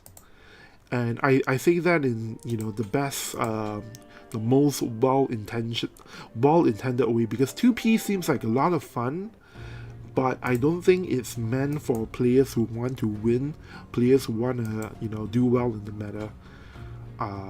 Nobody, I think at this point, or at least in, my guild full of all the people who are trying to, do well in guild battle, we really don't seem to have... We don't like 2P. 2P seems too memey for our taste. And then for Lucio has potential. And I like that he has courage removal and re-raise removal, and that he can target 2 enemies at once, and also that he has a lot of damage reduction stuff on him. Well, the problem is he does not have re-raise, he does not have courage, so once his HP reaches 0, then he's out of the fight permanently. However, I do see some potential in Lucio, and I think it's a matter of time before people figure out what the optimum Lucio build would be. But at this point, I don't feel that Lucio is necessary, so I'll wait for people to figure it out. If it definitely seems like he is needed for the meta, then that's when I will pull for him. Somebody else on in my chat pointed out that, with the previous Warriors of the Crystal Festival summons, right, the second unit is always like one of the weakest. The first unit is super strong, and then the second unit is like super weak, or something like that. Right? If you remember, in the first series, it was, I think it was Setia. Setia was the second release, right? Not that great. And then in the second series, it was Riso, which is also not that great, which I have heard, by the way, but, now that we've been able to play with them for over a year, it's clear that Riso is not as good as the rest of the second series of the Warriors of the Crystal summons. So unfortunately, it does mean that I am skipping Lucio for now, but we'll see. And also later in the week, if we do find, some new tricks with Lucio, I will show you guys in a video or something.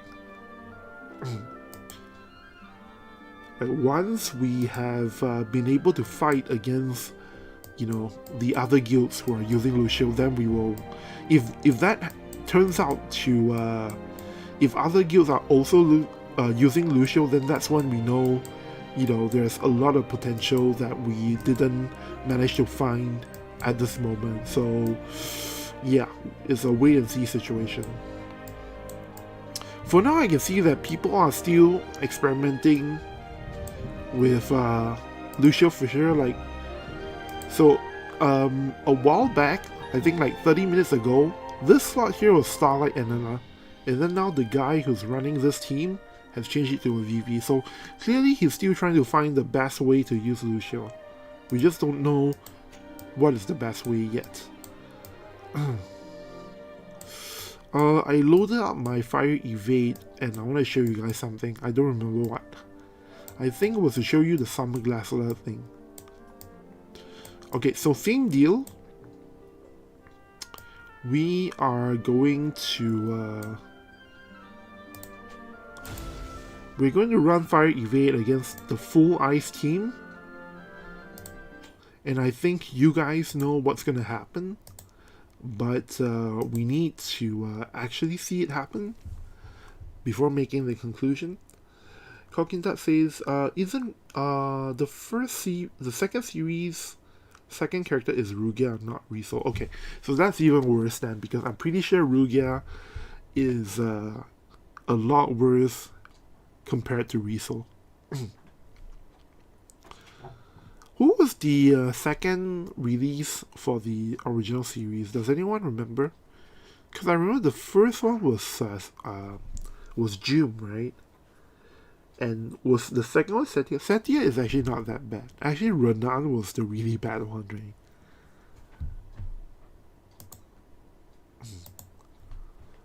right? But, suffice to say, it's really rare that they put like the really strong Warriors of the Crystal units next to each other, as in back to back. So with Lightning Asterisk being the powerhouse that he is, I mean, it totally makes sense that Lucio is undertuned, because they probably want people to focus on other units, like A2 for example. A2, I think they actually tried their best to not make too strong, but with a few tweaks, if you know what you're doing, she turns out to be a really fantastic powerhouse that is kind of unmatched in terms of quite a number of things. Like, put it very simply, A2 is a physical version of Soul. It is almost like that. I know it's not a one-to-one comparison, but the fact that she has so much durability, plus she can deal out so much damage, and on top of that she can heal your teammates, that really, I mean, the closest thing I can think of is like really like a physical version of Soul.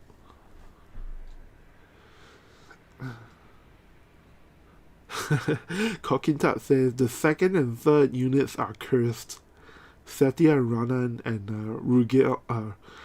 Rugia and Riso. Yep. So you guys know the drill. Skip Lucio and then skip whoever the next unit is. They are cursed.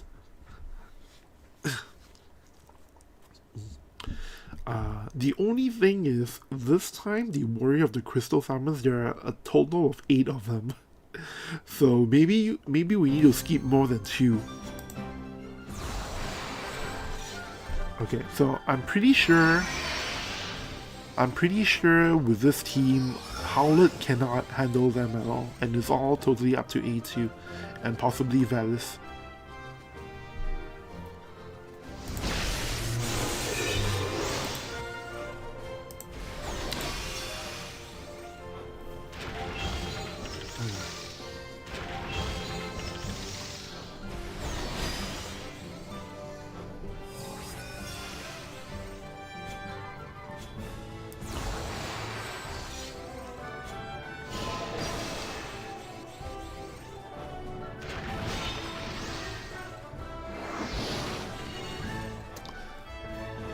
Okay. So I could get screwed here if he doesn't use her sure hit nullify, which she does. So we're all set up here, and we're all good to go. A2 didn't do anything.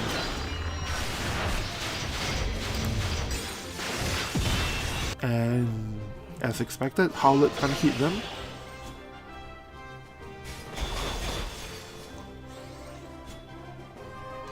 And now it's a free buffet for Soul and his cronies.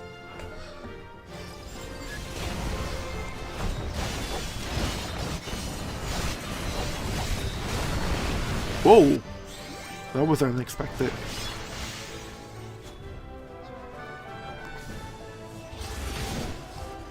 Wow, A2 actually has enough accuracy to hit the whole team. But unfortunately, one accurate unit is not gonna do miracles. So maybe Valus will limit burst? No, he doesn't.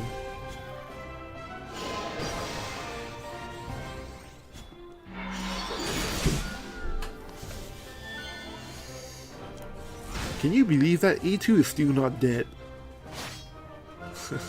Can you guys believe that?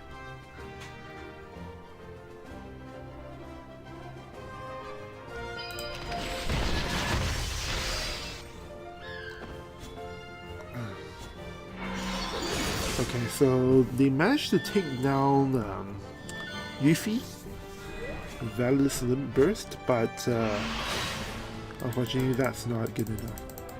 Alright, so now we're gonna switch to the Fire Evade team versus the Summer Glassler version. And I think you guys know what the result is going to be.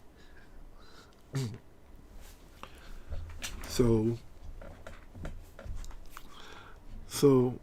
with that said, both the Summer Glassler version and the Valus version, they're both really good, but they're good for two very different things. With the Summer Glassler version, I'm going to guess that it's not going to be as good as the Valus version when it comes to getting stars from win teams. If you're trying to beat win consistently and you want a 6-star win, then that's when you probably would run the Valus version, I think. I can't be sure because I haven't actually tested it versus the Summer Glassler version, but I'm going to guess that's what everybody has tested, and that's why they're using the Ice team on offense. Where is the... Alright, so now we're gonna jump in and do the same task with good old Summer Glassy over here. Alright, so I think this is going to be the last mock battle we're going to show on the stream today. And we are going to try and answer a few more questions from chat. And with that, I think we're going to close off the stream after that, because I do need like 15 to 20 minutes to go and fix my global version guild battle stuff. TS, in case you're curious, later this week I will probably run more tests and, you know, show more stuff on Lucio and 2P if I know of anybody who has managed to build a level 140 2P. I'm sure there's somebody out there who is keen to explore what 2P has to offer. It's just a matter of time. But I definitely don't expect to see 2P in guild battle anytime soon, because she just doesn't seem that good, unfortunately. Many earlier had a question. Many asked, won't Bradley have AP issues with Bloodsword? Well, usually, I guess on certain maps maybe, but I haven't noticed any. It could just be that the way I structured my King Bradley is that, you know, most of the time my King Bradley does manage to get 3 buffs off, which means Shadow Dance comes into play. Or maybe the maps that I played, you know, King Bradley with Bloodsworn on, those happen to be the ones where he was able to get 3 buffs off, which means that he was able to get Shadow Dance off. So once you get that in, if Shadow Dance comes out, then you won't have any AP problems for sure. But again, this is something you have to test for. If you know that you're playing on a map where you definitely cannot get Shadow Dance out on time, then maybe those are the maps where you will need to swap out Blood Sword for the state-issued military sword instead. So I guess it's a case-by-case kind of situation. I do have to say though that before Asterisk came out, there was really not that much reason to run Blood Sword, because the healing is not that much. But after Asterisk came out, you do run into the problem of sometimes just flat out dying because your courage was removed. So that's when we started using it more. Mr. Orchasm says, can you try one more battle versus the Lucio /VV /Helena team? Sure. What team would you like me to run against that team? I guess the triple lightning attacker team, right? Or maybe that's a little bit too hard. Maybe I will run the... You know what, let me think about what is a neutral team to run.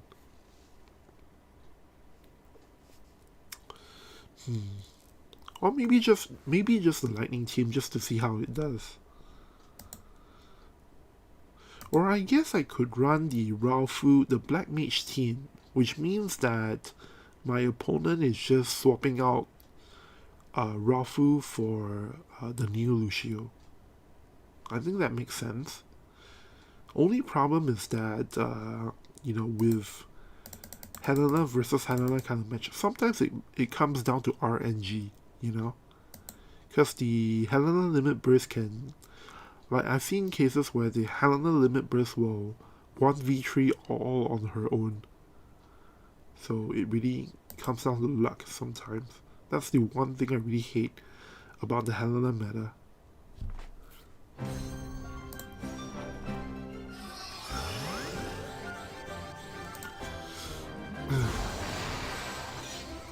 Or since because we have Fire Evade loaded up here, I could just take this team and throw it at the Lucio VV team.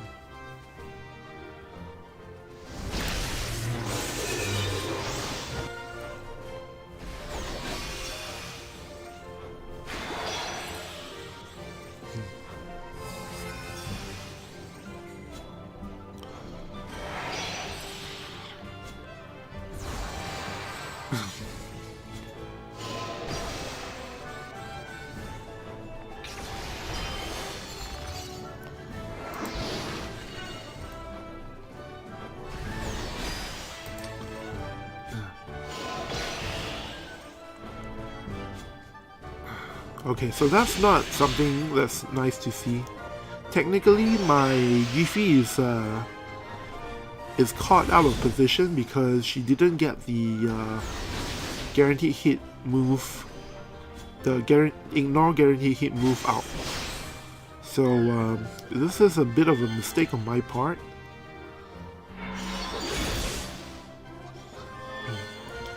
Because the opponent team has moved out too far. So my Yuffie didn't have the time to get the guaranteed hit nullify move in. Now one adjustment I could get is to simply turn off Yuffie's evasion buff move, which means that she will spend turn 1 running forward and using the ignore guaranteed hit move. But if you do that, then Yuffie doesn't get the single target resistance and all the extra buffs. And the whole team is out of formation. So, not an easy fix for sure.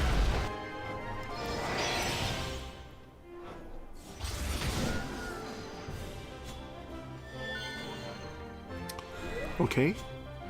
So it's 2v2, it still could be anybody's game to take home. Actually, if you ask me, it seems like the A2 team is losing. Okay, so I think they've lost already because A2 has ran out of AP.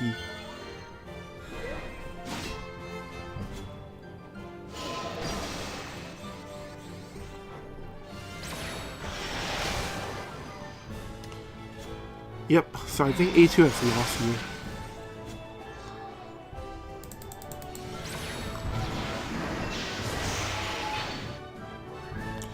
Now with that said, this team is, the match is a lot, well, it's not as one-sided as if you were running Valis.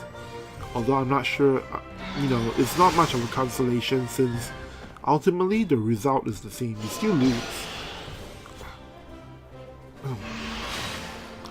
But in generally speaking, I think the Summer Glacier version is going to do better against more matchups versus the Valis version of the same A2 team.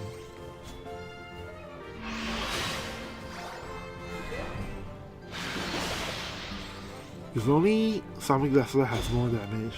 Like if you build Summer Glacier a different way and then Glacier kills one of them, you could even try and get a win through timeout.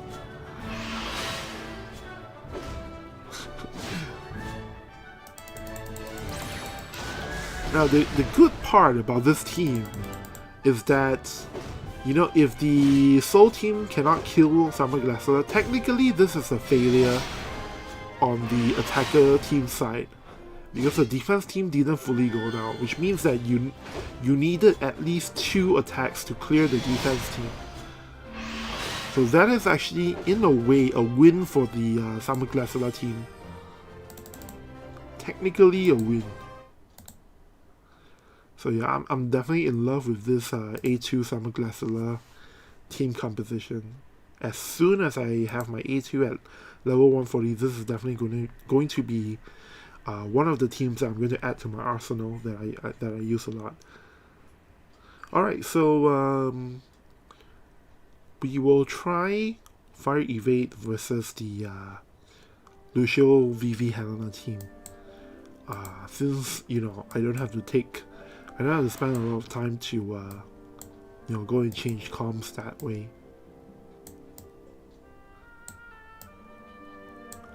Where is it? So once again, this is a team we're testing against.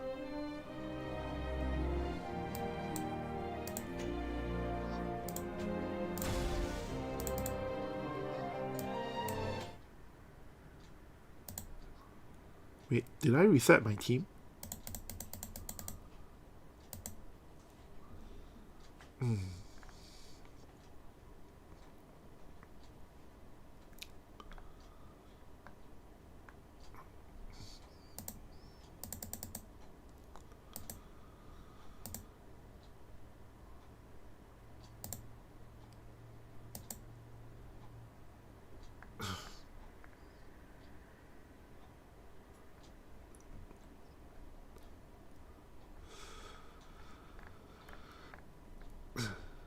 With all the interest in 2P, it really makes me want to, once 2P comes to global, I want to try and meme with her. Like, I wonder what that team would look like, actually, a really good 2P team. So obviously in global, you would definitely put her with Edison Ray. But the problem is, okay, so you have a fist unit in 2P, and then you have a glove unit in Edison Ray. So who's the third unit gonna be? I guess the easiest way, the most straightforward way to round up this team would just be to put in Wedding Alaya, right? Because she's almost never a bad unit, right? You're just going to get a bunch of damage from her, for sure.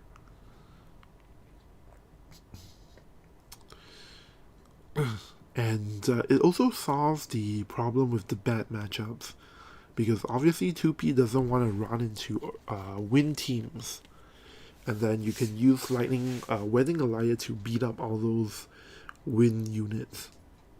And damage-wise, Wedding Alaya, and 2P, for the most part, you have all the strike, attack, damage vision cards in there, and Edison Ray doesn't really need any special vision cards, because most of the time she's going to be in the backline, just giving courage to 2P and herself. And at the end of the fight, like if it comes down to if the fight is really close, like maybe Addison Rae can, you know, come forward and end the fight with a well-timed limit burst or something like that. It could be really good. But too bad we do not have Addison Rae in JP.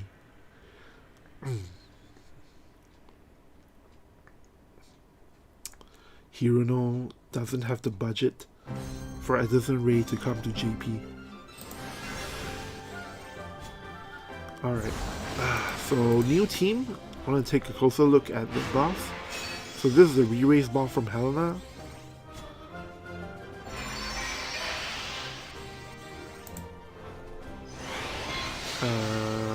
Single target resistance, elemental chain resistance.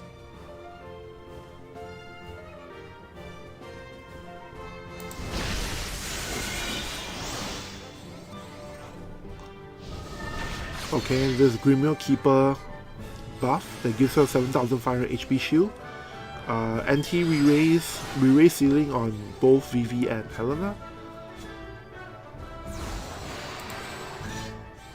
Alright.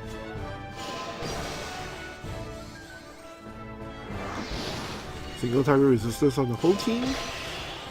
And then regen and damage up. Guaranteed hit nullify is in. AoE damage reduction is in. Haste. Whoa, did you guys see that? So basically Lucio versus Evade. He would just go around stunning everyone. So I guess that is the main way people are running Lucio now. You put him on the main sub job, and if he cannot hit the evade units, he will just select two of them to stun. The only problem is, with that strategy, you do actually need Lucio's Faith to be at 97, because if not, you're wasting your turns trying to stun an enemy with a low stun rate. And also sometimes he can try to hit, so not too sure about that. I'll run a different team against the Vivi Helena team, because I don't feel like Fire Evade is a very fair team for this Lucio team to fight against. I guess I could just run Water, because that seems to be a neutral team.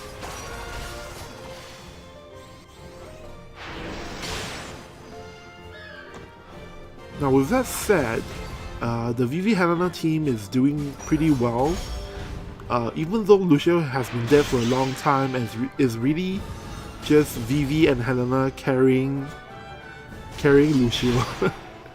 So not too sure, not too sure what you guys think of that. Lucio hasn't really done very much if you think about it. They still won, but I mean, what did Lucio actually do? I guess you could say that Lucio gave the other two units a bunch of buffs that made them live longer. Maybe you could make that argument. I'm not too sure about that.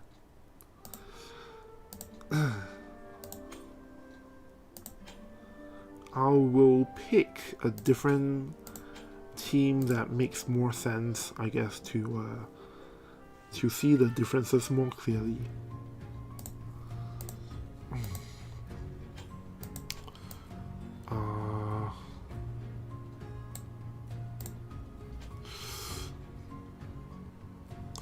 So with this team, I can see how Lucio would actually deal a great deal of damage onto Rafu, so maybe we try this.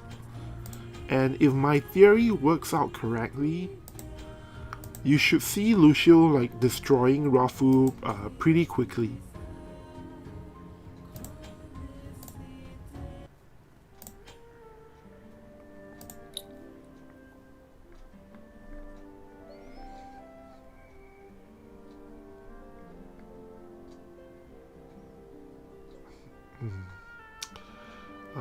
Bad Gumi says, if you have Winter Rafu, try using Alaya Astros and Winter Rafu against Glassy A2 team and the new Lucio team. Alaya Astros and Winter Rafu will become a popular team in Global starting January 2nd. Well, yeah, for sure I can see that, but like I said earlier, I do not have my Rafu fully configured yet, so we'll do that in a video sometime later this week. I tried to rush it for today's stream, but just didn't have that time because I realized I needed to farm for the weapon first. And in JP there is no skip for the collab quest or the weapon quest, so I didn't have enough time to both farm the Rafu weapon as well as fully built Rafu, so that's why I didn't get it done. But later this week, definitely, I will release some videos showcasing that. Exactly what you just said. Just having the Winter Rafu team be tested against a bunch of different teams.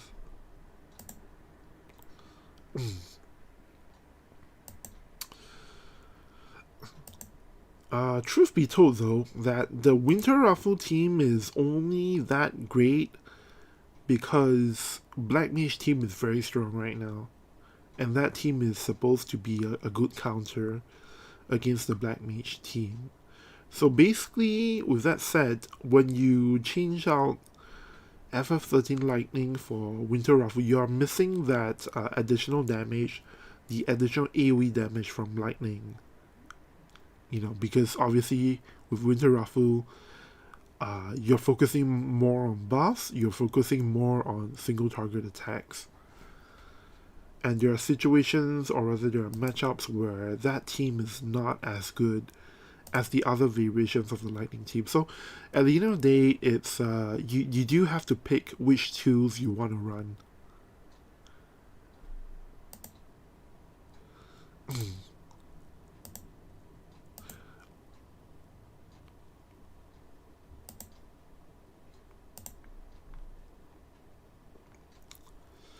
So I'm guessing all of you guys have pulled your Winter Rafu already, because you have like exactly 1.5 days from now, right, before the banner goes away. And I didn't want you guys to miss out on an important character, like, you know, just like with Halloween Lucio. But with that said, you know, I definitely do feel like Winter Rafu, if you're low on Viz, it's totally okay to skip her. It's just that if you're like a very competitive player, there are some things about Winter Rafu and her TMR that you absolutely need. So I think this is going to be the last mock battle we're going to show for tonight before I close off the stream. So I'm not going to comment on the buffs. Most of you have probably seen the sequence a couple of times. We're just gonna see how it does against Rafu.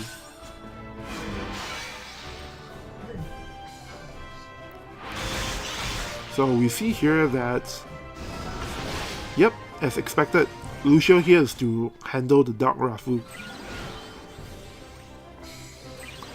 So you might be able to slot Lucio in as a replacement in the Black Mage team.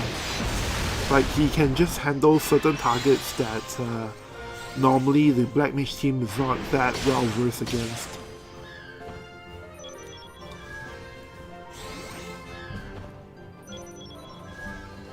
Although a lot of that damage has to do with Helena using the 3-hit to remove the barrier, so you know, it could be that, but you know, the damage was still a lot, right? I think I'll have to replay that. I have to rewatch that to see the damage numbers all over again. But I get the impression that Lucio is good against Dark Rafu. Now, as to whether or not that team is good enough to win, that's a totally different story altogether. See, not having re-raise or courage here definitely hurts Lucio a lot. So yeah, I don't think he's that great, but let's wait a couple of days. Let's see if anybody comes up with a good idea on how to use him. Even with A2, to be fair, even with A2, it took people like about a week to figure out how to use her properly. Well, maybe not a week, but at least a couple of days. Whoa, okay, so they actually won. They actually won, but like I said, anytime you're dealing with Helena and Vivi, it's RNG fast. Anybody can come back from behind. That's why I really don't like the Black Mage meta. I really hate it. And that's why for my class match, I chose not to run a Black Mage team because it just feels like pure RNG on whether or not you win or lose. Okay, so this is going to be it for today. As much as I would have loved to, unfortunately we didn't manage to showcase too much of 2P. But as soon as I find someone in the JP community who has a level 140 2P build, we'll try and get some of that great 2P action out there for you guys. So stay tuned on my YouTube channel. Now that we're in 2024, like I said, one of my New Year's resolutions is to try and do consistent video uploads. Like maybe just once every 2 days seem reasonable. So we're gonna try and work towards that. And like I said, this week, because I originally was supposed to be on leave last week, but they shifted it to this week, so I'm gonna be very free this week. I'm gonna try and bring you guys more stuff. Hopefully you guys will enjoy it. Hopefully you guys enjoyed this stream. Let me know your feedback, and in the future we're gonna try more stuff. So that's all for now. Batgumi says, yes, Winter Rafu is great against magic teams, but she's kind of weak against physical teams. So there you go. You do need to pick your tools, and yeah, definitely I will show more Winter Rafu stuff, because I think there's some stuff that I wanted to show you guys before, but just didn't have time to. Like, I have Winter Rafu at level 140 in global already for a long time. So maybe I'll make a video about that. We'll see about that. Mr. Orchesm says, thank you for the stream, Odaba. Thank you for stopping by and watching. And thanks for the support. There's gonna be way more stuff coming your way later this week. So with that, I'm gonna end off the stream now. Good night to you guys. Happy New Year, and I'll see you